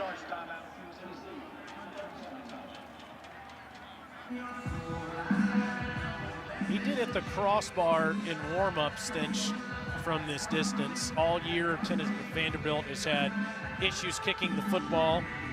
Pearson Cook, Wes Farley, Javon Rice, all are active today after each were dealing with COVID issues, which is why Sarah Fuller was brought off the women's soccer team to kick 2 weeks ago, and why she is still kicking extra points and short field goals. Riley Gay is in medical school at Vanderbilt, no longer on the team. Does have eligibility left, though, and would have kicked last week had the game happened in Athens. Now he's back in the medical school again, since these guys are healthy. See if Cook has the leg to get it 54 yards. And that is wide right to end the first half. Well, we've seen a bunch of different people take snaps today for Tennessee at quarterback. It started with Harrison Bailey. He was a perfect 7 of 7, and then J.T. Shrout comes in and throws a couple of touchdown passes. The Vols are up 18 as we send you to Darinoka at halftime.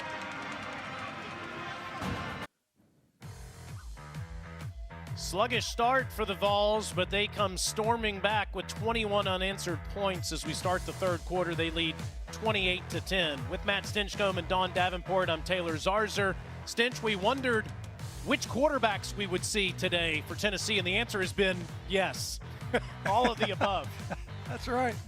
Even punters getting in on the passing attack with Paxton Brooks on the fake punt. But you can see Harrison Bailey started out well, and they're actually driving the football.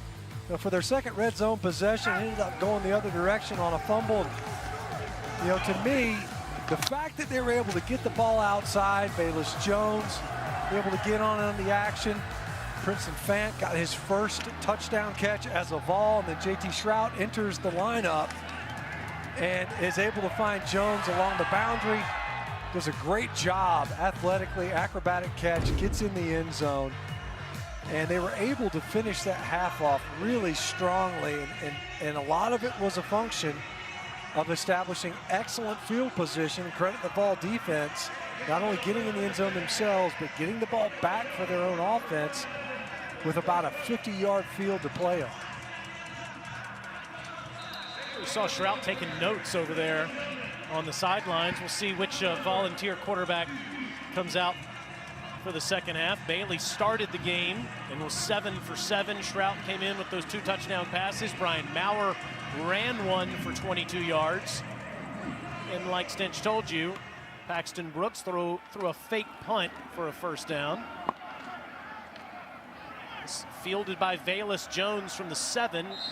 Will get just near the 30-yard line. Now the lead's 28-10, but the second half, especially the third quarter, has been an absolute disaster for Tennessee during this 6-game losing streak. They've been outscored 78-7 in the third quarter, 122-26 in the second half. Yeah, you see that during the losing streak, they just don't come out of the locker room playing very good football. And it's not only the difficulties they've had on offense, establishing scoring drives, but ceding points to their opponents here in this third quarter. So it's Bailey again, play action, down the field, wide open, and it's Jalen Hyatt. Bailey remains perfect on this 28-yard strike. Well, Vanderbilt knew whenever they had Jalen Hyatt in the slot, it's a concern.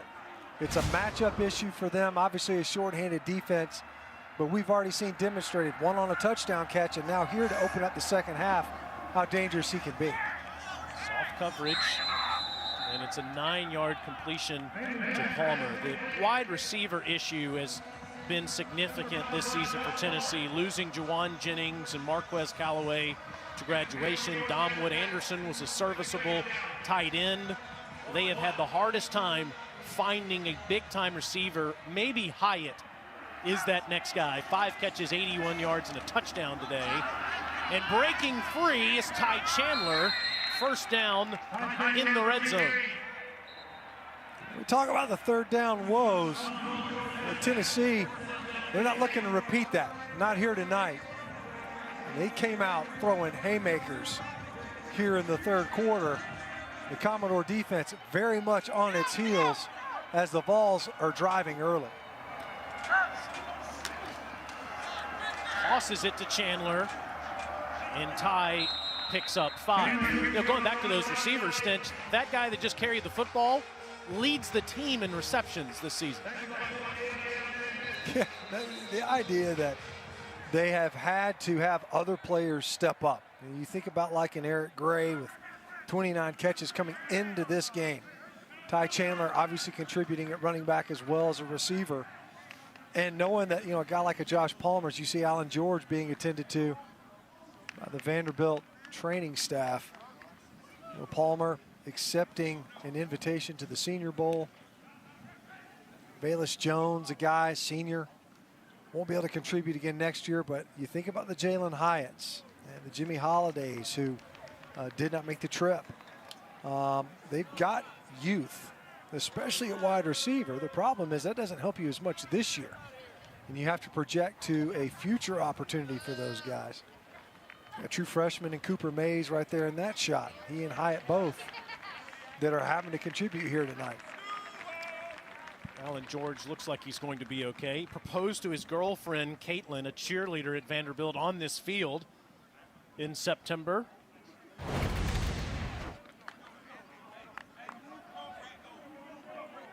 Kind of came in low on that tackle. I almost wonder if he got a knee or a hip to the head. It's not always those helmet-to-helmet shots. A lot of times guys get kicked or kneed, and that's when you kind of get your eggs scrambled a little bit. And you're right, Chandler was in, of course, the last 2 plays. Gray leads the team in receptions out of the backfield, and Princeton Fant wasn't on the same page with Mr. Bailey there. False start, number 58, offense. 5-yard penalty, still second down. New faces on that offensive front. Already seen Cooper Mays had what was effectively a snap infraction earlier. As you can see, Jeremy Pruitt kind of conferring with his quarterbacks coach, Chris Winkie. And here's the true freshman in Mays, younger brother of Cade Mays, was incapable of playing here tonight at the right guard spot. Chandler to the end zone, touchdown. Easiest 20-yard run you'll ever see from the guy that went to high school down the street at MBA. Really well blocked up front by the Tennessee offensive line and tight ends. The counter play, Trey Smith comes across the formation. Princeton Fant, elite blocker. And as you mentioned, Ty Chandler made that look easy. That was a foot race to the pylon. He got a clean entry into the line of scrimmage, and that's 8 plays of 20 yards or more for the Tennessee offense. That's a season high. Up until then, it was 6 was the most they'd had, both of those in their victories, South Carolina and Missouri. Those explosive plays have returned. 5 plays, 72 yards in just over 2 minutes. Another injury. This is Ethan Barr, the true freshman from Flower Mound, Texas. Coach Ted Roof raves about his work ethic. Texts Coach Roof every day saying, what time can I come by to watch film?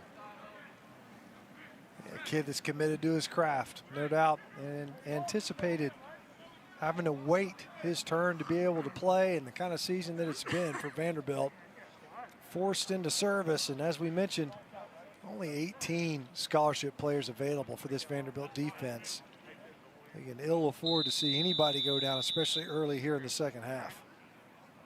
Very difficult position for the Vandy to be in. Another Tennessee touchdown. Ethan Barr looks like he's okay after being injured on the last play. And Tennessee will look to increase their lead with this Toby Wilson extra point after the Ty Chandler touchdown. Brent Samaglia opted out this week due to injuries. He had made 88 straight extra points before his first career miss in Neyland Stadium last week against the Gators. So Brentwood High School's Toby Wilson gets to make his debut just down the street from where he grew up. And he's been a perfect 5 for 5. Let's go to the field and Don Davenport. Well, guys, I talked to Todd Fitch. Wasted opportunities. Those are the words he used when talking to his team at the half. He said he felt like his true freshman quarterback, Ken Seals, was a little jittery early on in this game. He told him at the half that he needed to settle down, settle in, not try to do too much. Now, they were, I think, 3 of 12 on 3rd down in that first half, and he said that's because they weren't successful on 1st down. They really have to help a very thin defense out. He was happy with how his defense played, but he said offensively, they've got to help them out this second half. Get this to the 4th quarter and give themselves a chance. Great report, Dawn. I know something that you always talk about on your successful sports talk show in Nashville is what Vandy will do next at the head coaching position, which we'll get into here in just a moment. Derek Mason relieved of his duties 13 days ago after the Missouri loss. Coach Fitch making his debut as the interim head coach today, and will coach again next week in Athens against the Georgia Bulldogs. But what will happen after that? He will become the next head coach of the Vanderbilt Commodores. Will Healy, the Charlotte 49ers head coach, has ties to the area. He was at Austin Peay. We'll get to him in just a moment. First, Jamie Chadwell at Coastal Carolina has been sought after given the success he's had in Conway this year. What about Hugh Freeze at Liberty, ties to the SEC? And of course, lived in Memphis, coaching in high school there for quite some time before going on to Ole Miss. Luke Fickell at Cincinnati has an undefeated season. We mentioned Will Healy. Ken Seals throws a strike, and a first down catch is made for the Commodores. It's a 14-yard completion. We'll see who made that catch. That's Abdur Rahman. There's Will Healy, leading the 49ers to the first bowl game last season. They've had all kinds of issues getting games played this year. And Clark Lee, who played at Vandy Stench, now the Notre Dame defensive coordinator. And some former players that have endorsed his candidacy is, wow, another negative yardage play. That time, Quavaris Crouch able to get upfield quickly and get a tackle for loss. It's interesting, it's always interesting to see the former players that are now engaging publicly, at least via Twitter and others, to endorse certain coaches. Clark Lee has garnered more than a few endorsements from former players that are familiar from him with his time there, and obviously being a Vanderbilt man. Henry Brooks gets close to where the line of scrimmage was, and it'll be third down. Chris Williams said this about Clark Lee, that he is the guy. Former Vandy player and NFL offensive lineman saying that on another show on the same station that Dawn works for. We'll get her opinion here in just a moment on this 3rd and 10.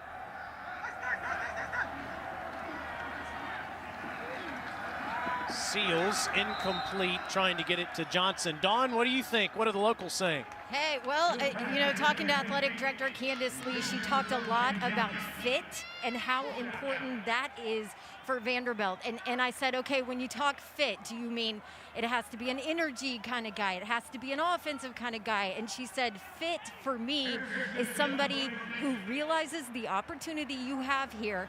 You know, they look to upgrade facilities.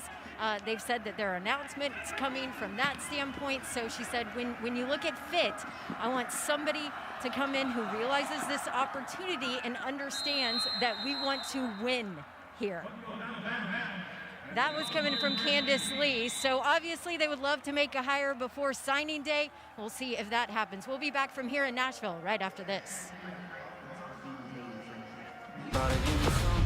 Something to believe.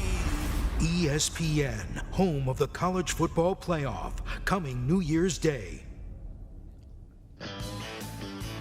Executive Director of the College Football Playoff, Bill Hancock, said, we're, quote, we're looking forward to the semifinals January 1st and the championship game January 11th and planning for them. We are being meticulous and we are confident we'll be ready, end quote. Though we all hope that we get those games off on schedule and everybody is healthy and safe.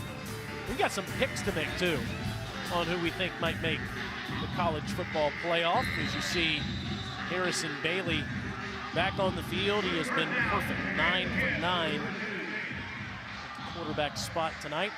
Those teams that are vying for position, at least in the top 4, Alabama's the only one that played today and crushed Arkansas 52-3.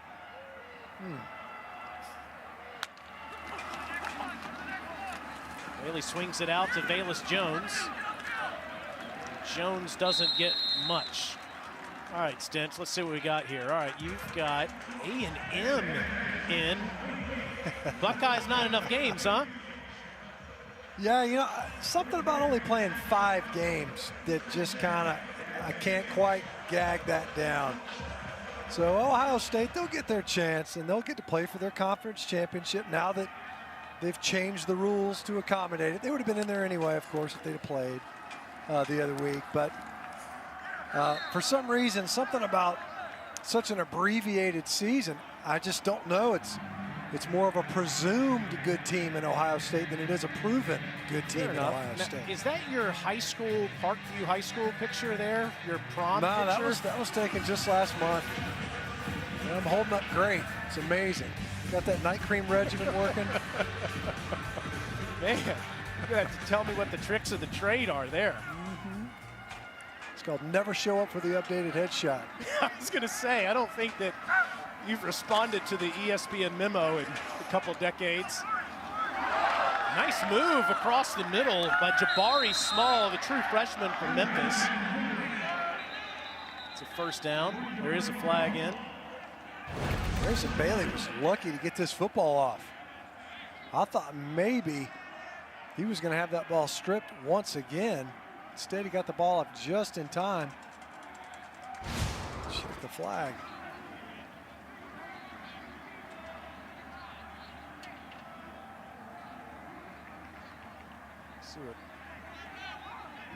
After the play, personal foul number 72 offense. 15-yard penalty from the end of the play. The play resulted in a first down. It will remain 1st and 10. So tack on 15 more. Take 15 away, I should say.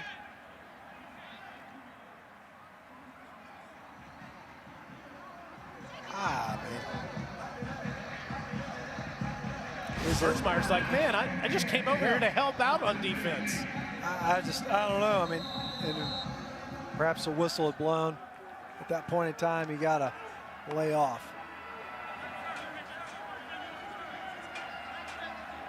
So it is a first down since it was after the play. And Jabari Small gets his 20th carry of the season after a first down reception. Carries the Commodores out to the 30-yard line. Now, I think Herbie is right on what he said on College Game Day. Nashville resident, Kirk Herbstreit, by the way. He said that if Florida beats Alabama and Clemson beats Notre Dame next weekend, Stinch, the current top 4 are all in the playoff. Right, and I would agree. And I actually, in the event that happens, I hope that's the way it shakes out. And people will be screaming from the rooftops, and it's just, oh well, to only have 2 quote-unquote conferences represented, given that Notre Dame's a member of the ACC this year. Catch made there by Gray. Just short of the first down. You have the selection show coming up a week from Sunday. Semis in Pasadena and in the Big Easy on January 1st, and then down in Miami on January the 11th. I'm interested to see what the Aggies' path is. I would think that the Buckeyes would need to lose to Northwestern. Despite what you said, I believe the committee is going to say, you know what, they're good enough. Even though they only played 6 games, they're clearly one of the 4 best teams in the country, and they're going to put them in. So I would think that Northwestern would need to beat Ohio State, or Notre Dame's going to have to crush Clemson, Stinch, and beat them for a second time. Right. And, you know, there's a number of different extenuating circumstances that could shake out. Trying to decide if I'm insulted that you think the committee's not going to consult that graphic and where I put the teams to inform where they're going to rank these teams at the end of the year. Harrison Bailey is a perfect 12 for 12, incidentally, in this football game. I think the committee will be, again, more taken aback by the 27-year-old photo. Gray doesn't get much there, and it will be second down. Anthony Orji just about an hour or 2 away from taking another exam. Just had his 12th tackle of the game. Boy, has he been active. You know, we've called him, actually had a face mask penalty earlier. He's one of those guys, as you mentioned, got a lot on his mind. Got a quarter and a half yet to play a football, and then he's going to get ready for that final exam in computer engineering. Guy's got a lot going on. 2nd and 8, nice throw.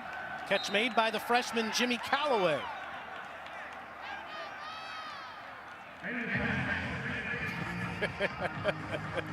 Let's just get it back on there for a minute. It's like you do have me beat by 6 months, by the way. 6 months in age, but certainly not in that photograph. And about half a foot.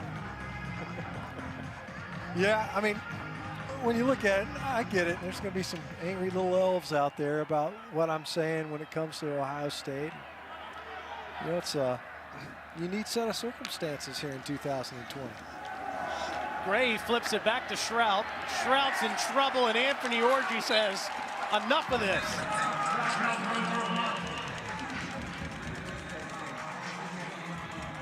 They sniffed that one out. They were too clever by half on this one.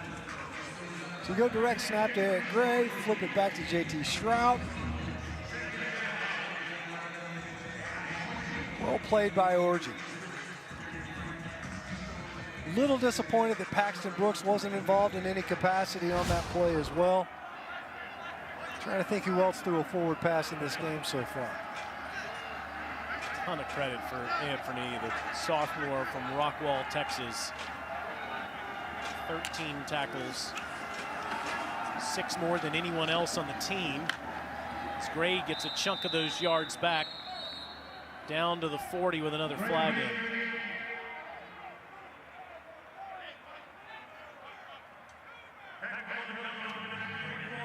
Did you ever take an exam the week of a game or near the same day as a game? I can't remember. I know I certainly didn't take one in computer engineering. Offside, ever. number 48 defense lined up in the neutral zone. 15-yard penalty from, 5-yard penalty from the previous spot. Replay second down. I was about to say, that's one heck of a neutral zone infraction. 15-yarder. It's getting more expensive here towards the end of the year. No, I can't think of a time. I mean, really, it's just so unique. And you think these coaches, Jeremy Pruitt talked about it this week, having to take his cell phone with him to practice. And why would that be? Well, it's because you're still recruiting and you're trying to push towards this early signing period, which incidentally did not move. That didn't migrate. In a season of changes, that did not. And it challenges, especially teams that are continuing to play regular season games. Both these teams with a game yet to play after this one. Bailey under duress gets out of there and still running.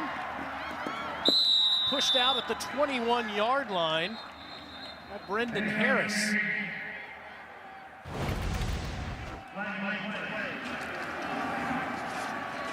Nowhere to go with the football initially. Ends up getting flushed out of the pocket. Does a great job just tucking and running. Plenty of green grass, took advantage of it. It'll go block in the back, number 58 offense. 10-yard penalty from the spot of the foul. Replay second down. All for naught. Number 58's helmet came off during the play. He must remain out of the game for one play.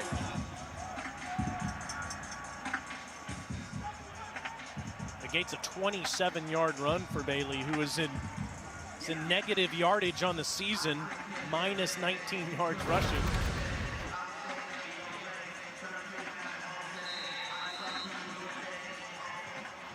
I don't know.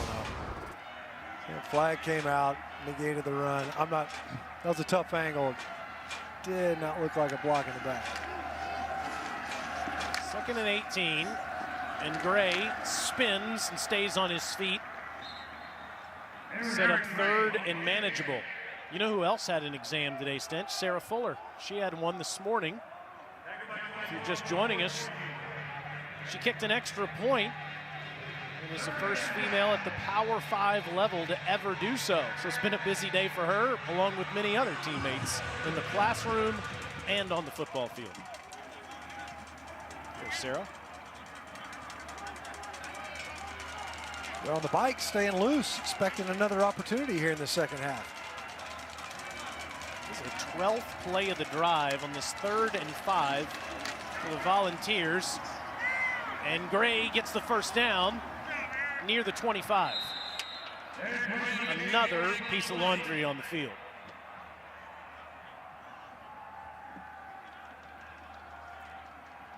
You think Indiana gets a crack at the Rose Bowl?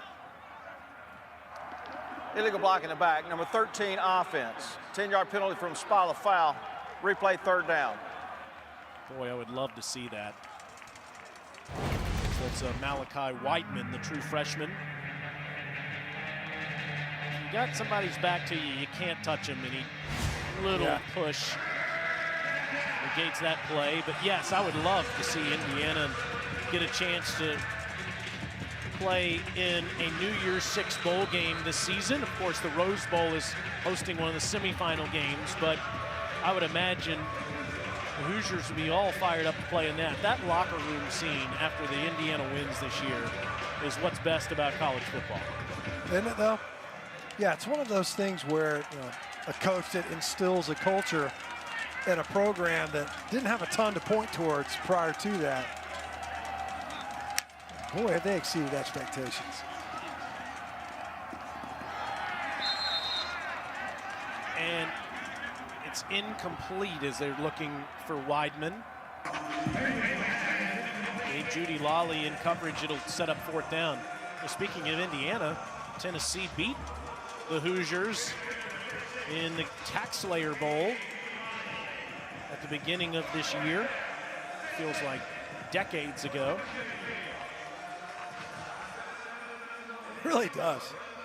It seems as if that was in an entirely separate season from the one that we're trying to get completed now.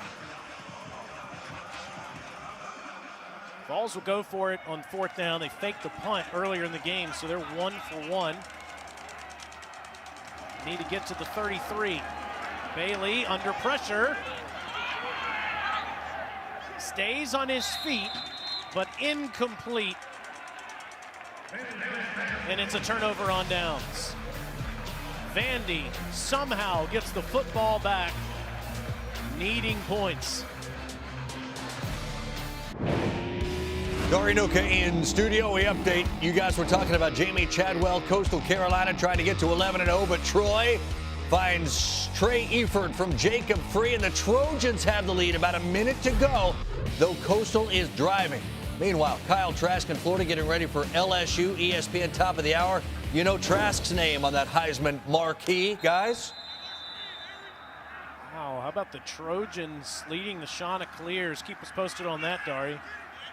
1st and 10, Ken Seals underneath throw as Vandy tries to get something going on offense, and Cam Johnson is right near a first down.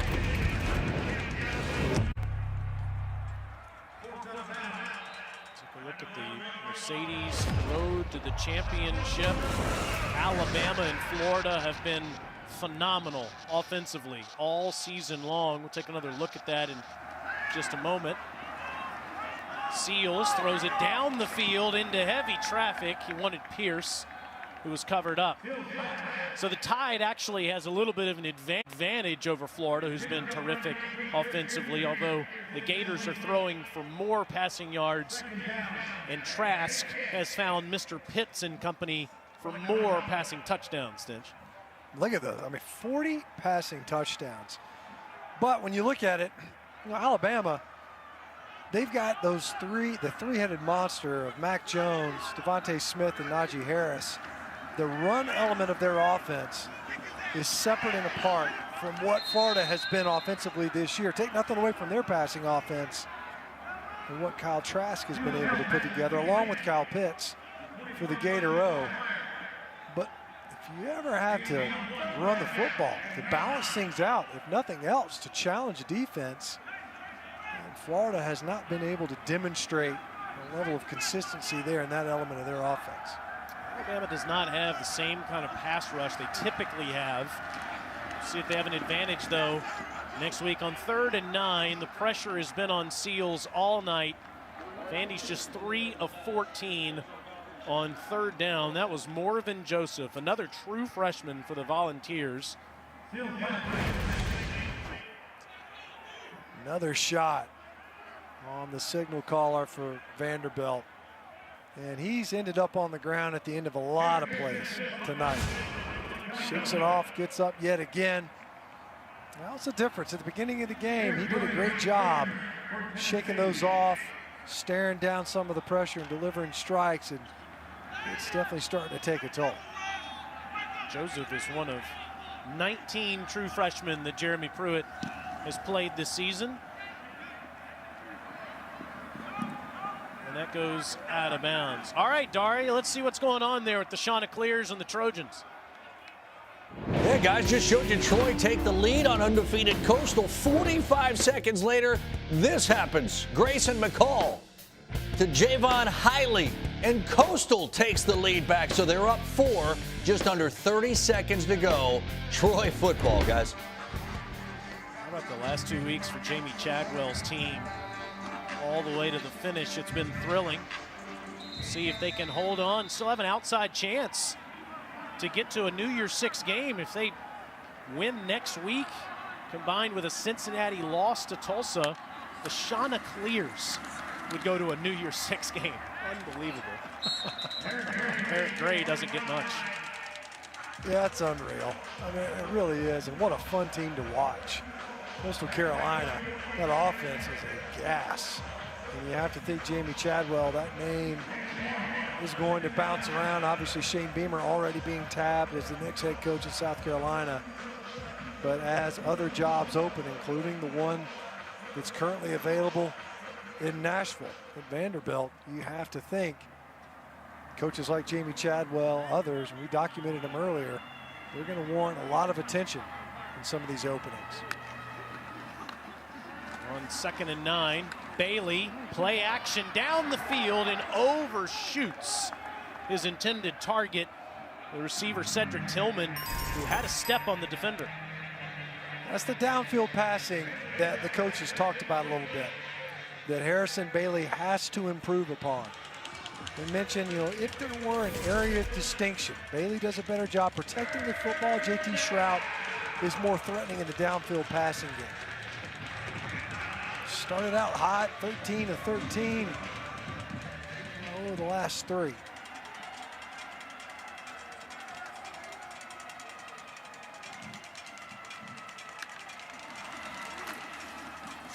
Bailey on 3rd and 9 from a muddy pocket's got no place to go. Hog-tied by Nate Clifton, first sack of the year. Jeremy Pruitt kind of alluded to this. Harrison Bailey was holding the football a little bit. At this point, at some point, you got to think unload. Get that ball out of there. As it is right now, you see Cooper Mays just late on the retrace, ends up getting bulled by Drew Birchmeyer. That's offensive lineman on offensive lineman crime right there. Birch was at right guard earlier this season. He's just boloing the true freshman right into the lap of his quarterback. Birchmeyer tried like a reverse dunk tackle there. Yeah, he did. Came up empty. It's a Statue of Liberty.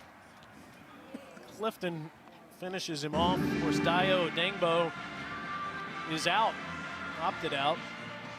Vandy's best pass rusher, and Clifton and Birchmeyer pressed into action.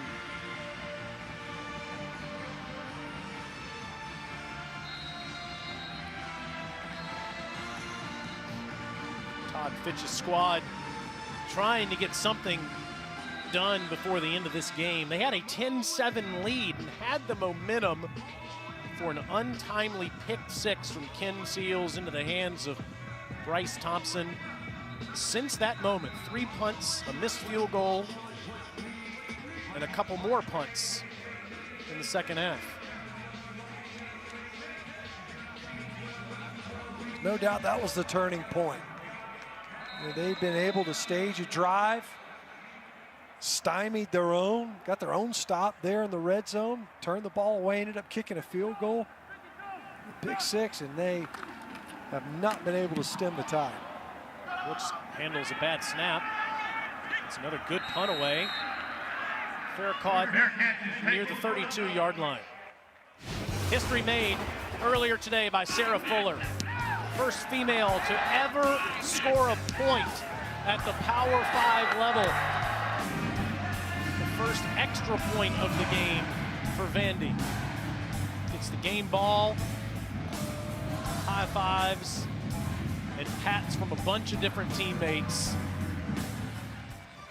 Sure, they'll be talking about that tonight on SEC Football Final with Dari, Chris Doring, and Roman Harper as they break down all the action from this weekend.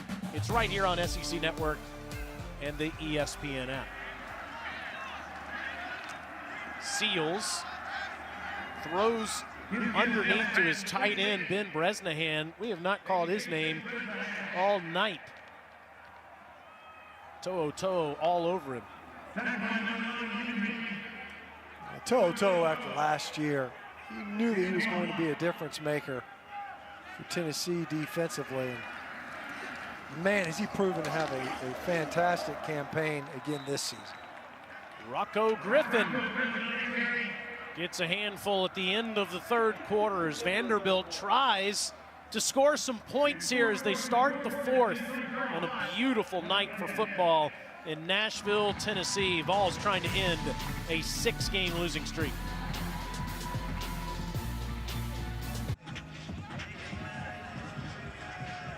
You know, inside that scoring summary, there was actually a Vanderbilt lead. At the start of the second quarter, it was 10-7 Vandy. They had the momentum. They had scored 10 straight points. Then an untimely pick 6 when there could have been a flag called on Bryce Thompson. Instead, he picks it off, goes to the end zone, and it has been all Vols ever since. So 3rd and 1 under center. Rocco Griffin puts his head down, but he's right at the marker. Karak Garland was there to stop him.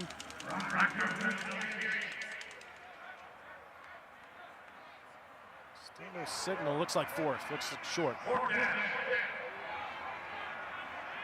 Yeah, he looked short.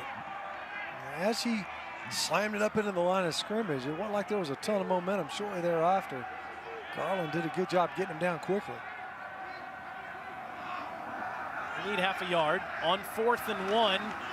Vols are all over Griffin, but it looks like he moves the line of scrimmage for the first down. Vandy is 2 for 2 on that down tonight. Nice push that time at right guard. Actually able to get a little bit of forward momentum for Griffin, and the coaches are high on him. I love what they've gotten out of that true freshman running back. Gets behind his pads, has a nice leg drive, demonstrated it there. Well, they're high on that right guard that you mentioned too. Ben Cox, the true freshman. Abdur Rahman catches the slant. Near another first. For more on Rocco, let's go down to Dawn. Yeah, had a coach tell me it reminds him of former Dora, now Tampa Bay Buck, back Keyshawn Vaughn. But get this, in high school in Savannah, produced 2,000 total yards, never fumbled the football. How about that? And I hear he's a quiet guy off the field. He was on his high school chess team, guys. List that as one of his hobbies. So what's the saying? We're all playing checkers, Rocco's playing chess. That's right. That's just short there. Not a combo you hear very often, that's for sure. Strategic thinker, to say the least, with excellent ball security. Chess is the game, all the rage right now after everybody binge watched the Queen's Gambit a few weeks ago.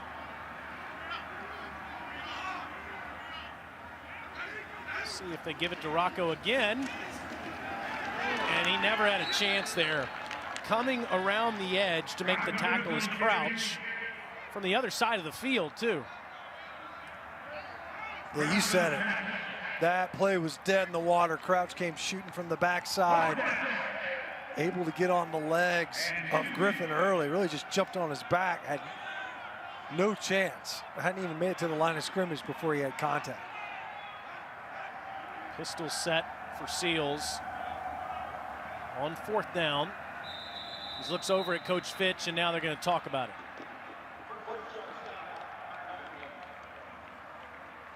After watching Queen's Gambit, chess seems even more impossible. Boy, you said it. No chance. I'm a checkers man. Back in just a moment in Nash Vegas.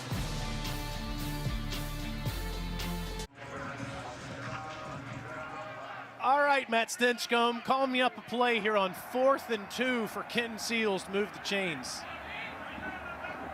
Let's see, circus, fun pass, 7-step drop, go for all the marbles. Why not? Look at him.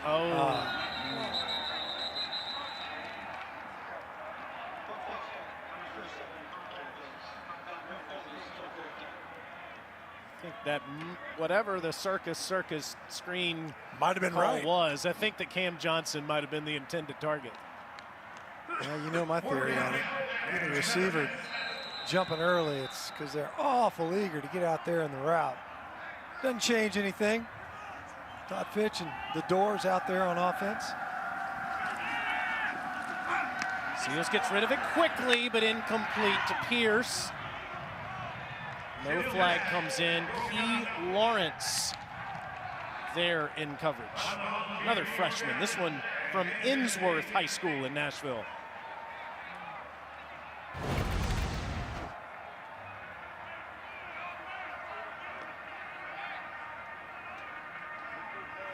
Well defended. Tennessee talked about it. Jeremy Pruitt even, as you see Chris Pierce kind of lobbying at the end. He mentioned his secondary has played relatively well, but they've given up critical plays, critical errors. Tonight, they've given up a couple of big plays, but otherwise, defense has done an excellent job outside of the yards they hemorrhaged in the second quarter. Shout, facing some pressure, throws a pick. Coming back the other way is Judy Lolly. He's had a heck of a game and gives the Doors the football right back. Just the second interception of the season for the Commodore defense. Well, you said it. Judy Lolly has had a heck of a night. He's been active all night. Jumps that route. And this is the concern that the coaching staff has with JT Shrout. As you see there, 2 defenders in the area. Judy Lawley was not the primary defender in coverage. You got a tackle for loss and now a pick to go along with his other 2 tackles. A little bit of life for the Commodores here in the 4th quarter. Handoff to Henry Brooks, looting all those Tennessee defenders, but a flag is on the field. 75 offense, 10-yard penalty, replay, first down.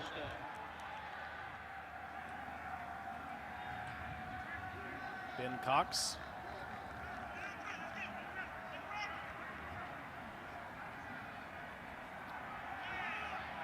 So that negates the run, and it'll be 1st and 20 for Vandy at the Tennessee 45-yard line. Now, we have seen history tonight with Sarah Fuller scoring the first point.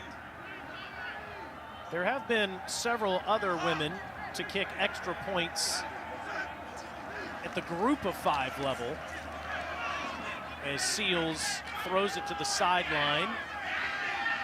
Fighting hard for anything there is the Vandy receiver, Bresnahan. Crouch makes the tackle. But if Sarah Fuller were to make a field goal tonight, or to do it against Georgia next week, she would be the first ever to make a field goal at the FBS level. Katie Oneida and April Goss attempted extra points at the group of 5 level.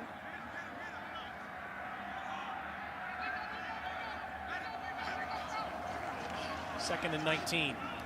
Seals has to get rid of it quickly again, and Henry Brooks will get a couple, so it'll set up 3rd down. This pressure has just been constant. Yeah, unrelenting all night long. Tennessee's done a great job. Even when they haven't brought extra blitzers, they've done a really good job of getting pressure. And we've mentioned it repeatedly. Vanderbilt came into the season shorthanded up front, and it's only continued to rotate along their offensive line. Seals tried to fit one in there to Abdur Rahman, and it's incomplete. Alante Taylor, 2-on-2.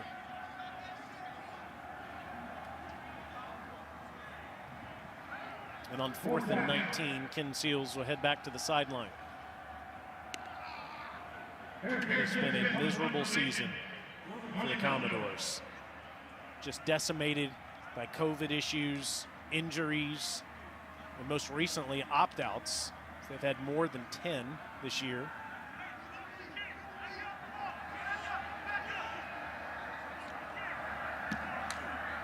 Eric Gray still out there fielding these punts. Fields this one inside his 10, doesn't call for the fair catch, and makes it back to the 11-yard line. Pay tribute to a country music legend in just a moment.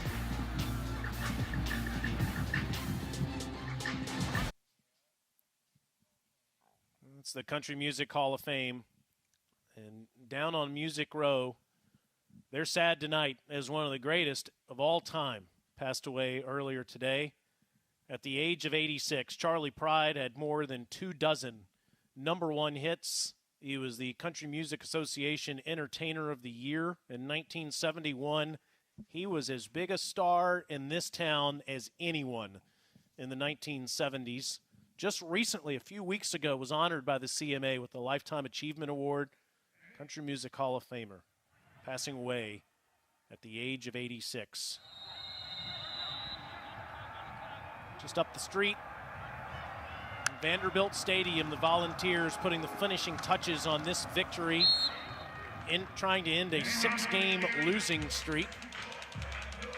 They'd won 8 consecutive games, Stinch. We called the South Carolina game to start the year. Then they convincingly defeated Mizzou, and the wheels have fallen off since.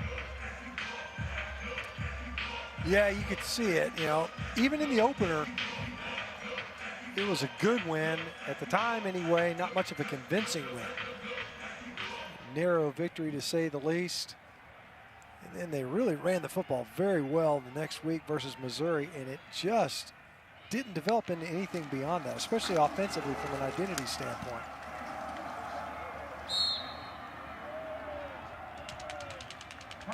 Back to the Kentucky game for Tennessee and the turnovers, especially early on in that game. And to me, that was kind of the tipping point for Tennessee offensively, you know, because then it became apparent they were going to make a decision, or eventually going to need to make a decision away from Jarrett Garantano. Up until that point, they were pretty insistent that was their best opportunity to win football games. They just couldn't make great decisions with the ball consistently. And deflected at the line by Mintz. The sub-4 down. No question, you're right. The Kentucky game is when it all fell apart. Now, of course, a week before that, they're 2-0, leading Georgia in Athens at halftime. And you're thinking, all right, Tennessee's ready to compete to get to Atlanta. Yep. And then the second half, the Dogs shut them out. Absolutely didn't have it against Kentucky. A couple pick sixes thrown by Garantano in that game, and thrown out by Alabama. Lost at Arkansas, lost at Auburn, and lost to the Gators last week, but have been in charge of this one since early in the second quarter. This could be a roughing the kicker penalty. There's a flag down.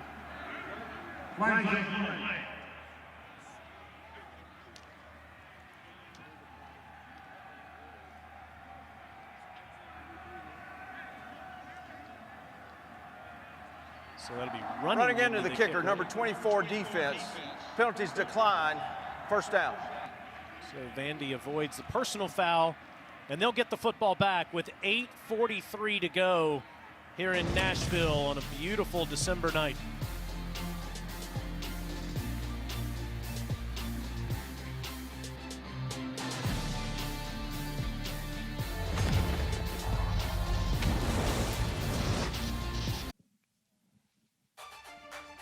Coming up in half an hour, we got more college football here on SEC Network. Auburn and Mississippi State for the 94th time. Teams have split the last 8. Will Rogers has thrown 5 touchdown passes in his last 3, true freshman quarterback for State. Bo Nix last year was terrific. He needs a good game. Last couple of weeks have been rough for Gus Malzahn and the Auburn Tigers, who have fallen to 5-4 on the season, and they're losing Starkville tonight. Even more critics will be yelling at Gus. Seals has been facing heavy duress all night. That's incomplete in front of him to Henry Brooks. Now, Gus has a massive buyout, but I still think people wonder, Stench, if he'll be back with the Tigers next season. That's almost like an annual question. Seems like it just kind of hangs out there. Any years where they don't find a way to beat the Tide, which is not infrequent when you think about it, especially relative to the rest of this conference. There's a coach that's had some modicum of success versus Alabama. Henry Brooks takes off. One of his better runs of the night. He's over 50 yards rushing now on the game after that 16-yard run.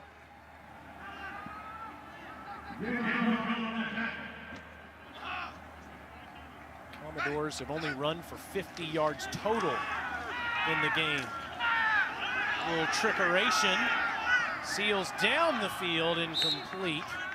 He's almost picked off as a flag comes in. That was Trayvon Flowers.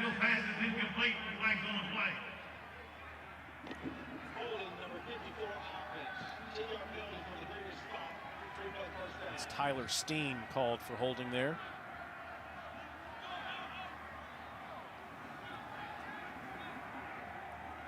What do you think, Stench, is the most important thing that next Vandy coach needs to do with this program? Well, you know, what Dawn said earlier was interesting. And they're talking about some imminent announcements about the facilities. I would be fascinated to know what those are, because there is no doubt that Vanderbilt experiences a distinct disadvantage in that regard. You can make arguments about the academic opportunity. No doubt a fantastic institution in that capacity. Good catch down the field made by Bresnahan. However, the commitment to the program, football specifically, going forward, it would be important, were I to be a candidate, and whoever is considering it, to have a very clear understanding of what that looks like. It's more than just accepting a job. But you also being charged with trying to bring improvement and some level of consistent competitiveness to this football program, something that they've not seen really since James Franklin was able to take over for Bobby Johnson and win games with Bobby Johnson's players.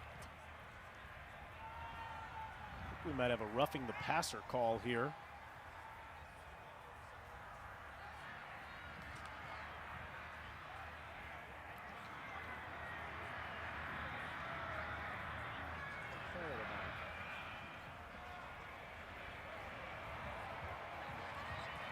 Yeah, talking about maybe their favorite Nashville eateries. There are 2 fouls on the play, both on the defense. Substitution infraction. Defense, the 12th player did not get off the field before the snap. That penalty is declined. Personal foul, unnecessary roughness. On the defense, 15-yard penalty added to the end of the run. First down.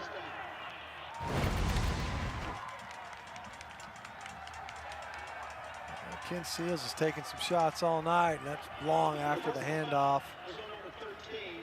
DeAndre Johnson coming in there with taking a free shot on the quarterback. It's ill-advised. You got a couple of officials there in the offensive backfield. So we'll see if this is a targeting penalty, as we're going to take a look at this now.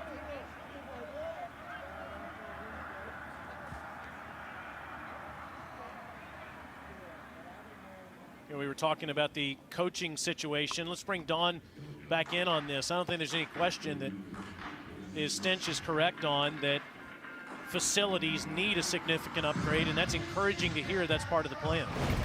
Yeah, absolutely. And of course, Vanderbilt fans will say, okay, we've heard that before. That's been a part of the plan before, but it certainly feels different just in talking to people around Vanderbilt this time. And part of it is, you know, they have a new chancellor, Daniel Diermeyer, worked at Stanford, worked at Northwestern, knows how to marry academics and athletics, and talked this week. He said he would love to invest in facilities for the student athletes so that they can compete, you know, and they can compete at the highest level. So he's publicly said that. Certainly feels different right now, and I do think an announcement on facilities will probably come shortly. With hiring a new coach, I think maybe they might want some input from that coach on exactly what they want to do facility-wise. It's really good to hear. There's a lot of parallels to Northwestern given their academic prowess. I'm not suggesting Vandy's going to start going to the conference championship game as often as Pat Fitzgerald's team is, but that spaceship on the water that they have for a football facility has made a massive difference in recruiting. Meanwhile, you saw the replay. DeAndre Johnson certainly looked like he launched at Ken Seals. And this should give Vanderbilt the ball inside the 20-yard line at the 16. After further review, there is no foul for targeting. 15-yard penalty is still enforced. First down. All right, well, the ball still is at the 16 for the late hit. But targeting is not called on DeAndre Johnson. A little surprised, actually. I shouldn't be surprised, but I'm surprised because it did look as if it would have met the qualifications of targeting. As it is, 1st and 10 snap and within field goal range for the Commodores. Yes, they are.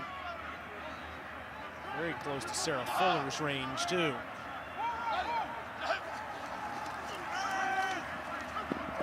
Seals. That's caught. Touchdown. Somehow that's fit into Bresnahan for his 4th touchdown of the season.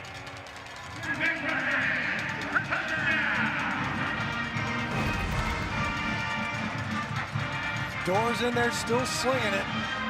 How did that ball make it through Crouch's arms? Wow. He had it in his hands, ends up in Bresnahan's hands. Sarah Fuller already made history, becoming the first female to connect on an extra point at the Power 5 and SEC level. She's got 2 of them.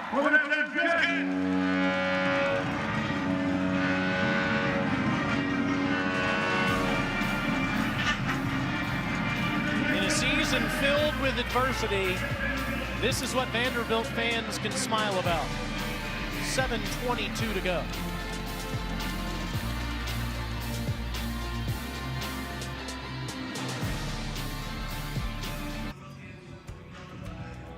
On a day that the great Charlie Pride passed away, we have other trailblazers to celebrate. Sarah Fuller, first woman to play in the Power 5 with a couple extra points today. And Jackson He is the first Chinese-born player in the FBS.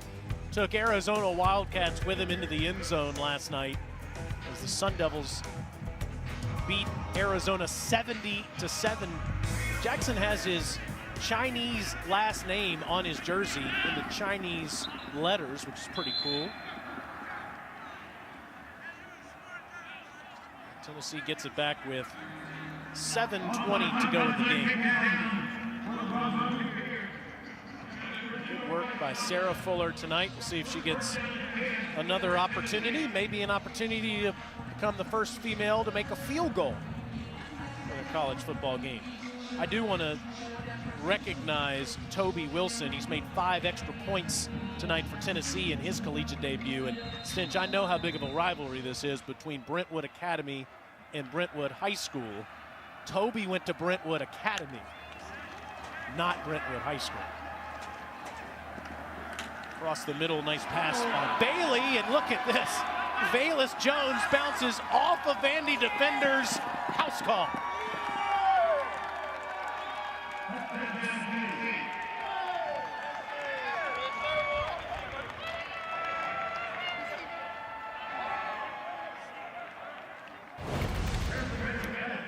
Another explosive play for Tennessee in this game.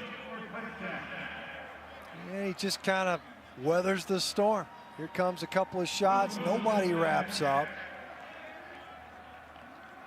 Valus Jones sprints his way to the end zone. Not many are going to catch him.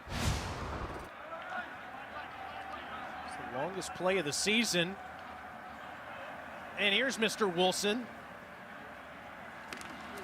Former BA kicker, now kicking for UT, a perfect 6 for 6 tonight. What a game tonight by Valus Jones. 74-yard touchdown reception, his second of the night.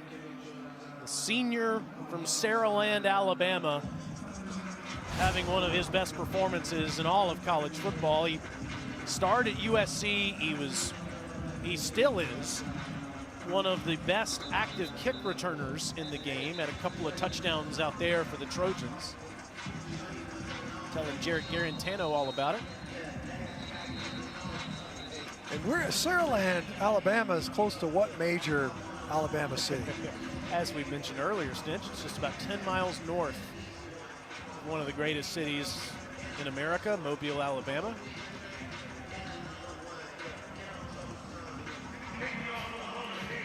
T. Martin country.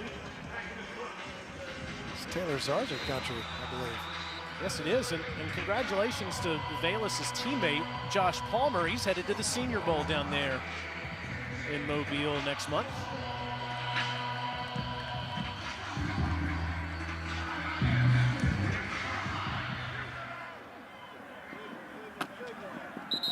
So the Doors get it at the 25-yard line with 7:03 to go in the football game.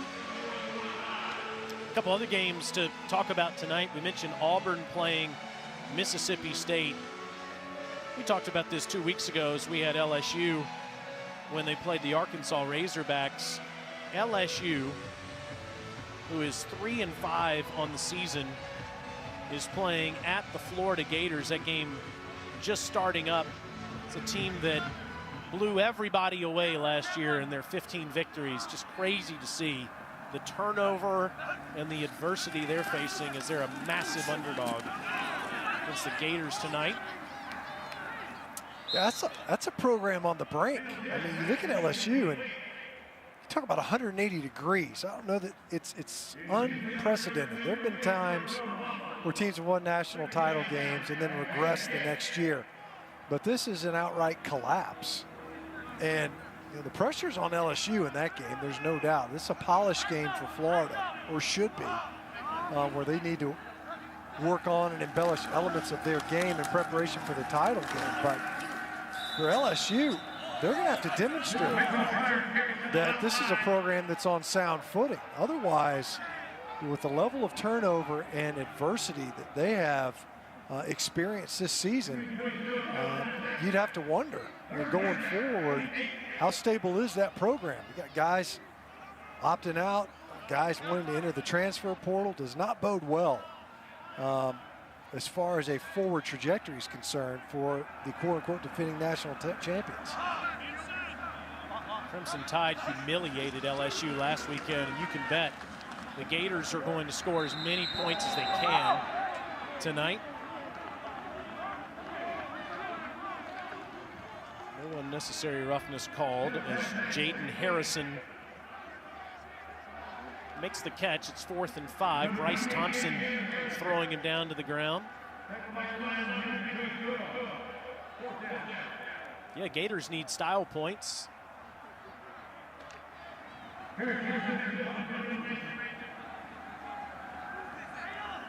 Punt for Harrison Smith.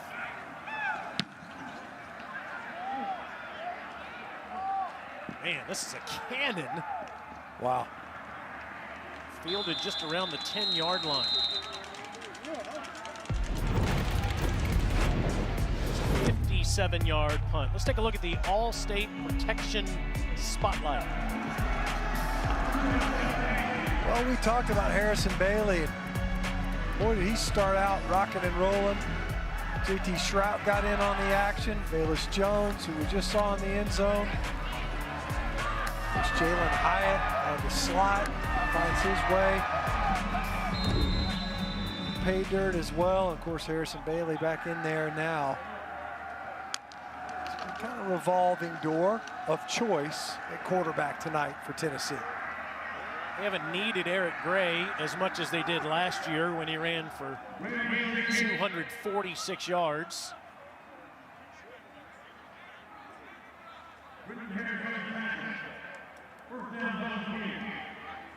Bailey started 9 for 9, over 200 yards passing tonight. Shrout, who's thrown a couple of good balls down the field for 2 touchdowns, did make the mistake throwing a pick last quarter, and probably one of the reasons why you're seeing Bailey finish this game.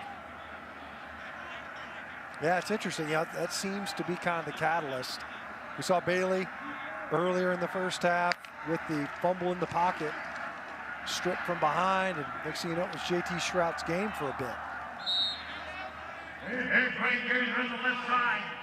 You would think Jim Chaney, the offensive coordinator, is going to keep feeding the tailbacks to take away all of the time left in this one. Tennessee will improve to 3-6, ending that 6-game losing streak. They play Texas A&M next Saturday at noon. And the Vanderbilt Commodores also at noon finish their season in Athens, Georgia on Senior Day. Dogs roughed up the Missouri Tigers in Como to improve to 7-2. They look like a different team, don't they, offensively? Kind of wondered if it was wasn't the clearest picture. You face a Mississippi State team that could barely get the numbers to get on the field, and then South Carolina in an interim status ran the football well in that game, but Missouri was put together and had been playing some pretty good football. As you see, Missouri Tigers taking on Mississippi State to finish the season out, and A&M sitting there at number 5, and they get to tangle with the Vols. Had them scheduled from a couple of weeks ago.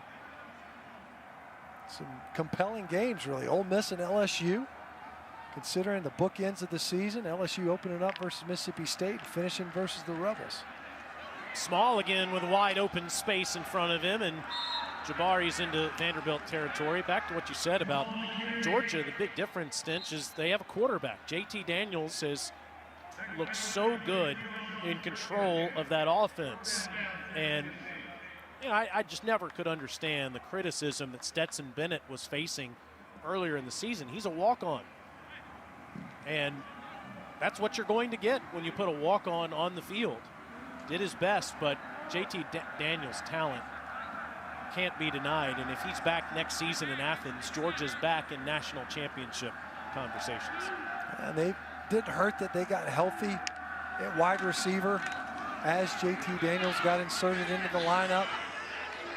Some young guys able to grow up. Jermaine Burton, a true freshman. You know, all that stuff kind of came together at just the right time, and there's no doubt that offensively Georgia's a different team with JT Daniels in there. D. Beckwith was 21 last week. He's 34 this week. True freshman from Florence, Alabama, made his debut against the Gators and has a first down run. Tennessee approaching 200 yards rushing on the night.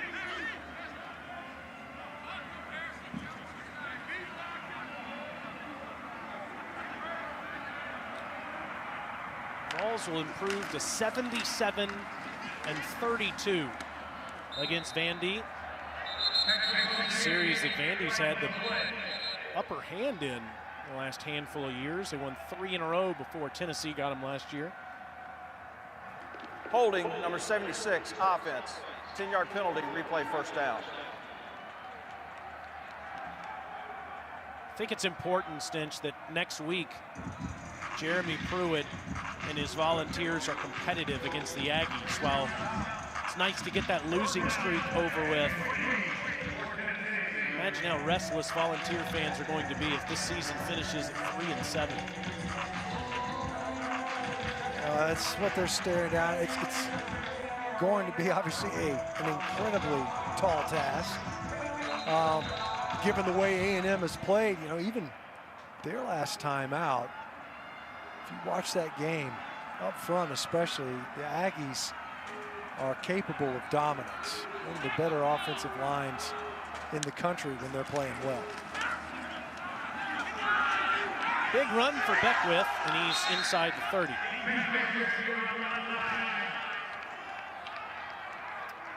Well, look at the first 3 seasons. Butch Jones taking over for Derek Dooley was 21-17, 1 game better in the Southeastern Conference. Pruitt taking over for Butch, 15-18. 5 less games, but already 1 more loss.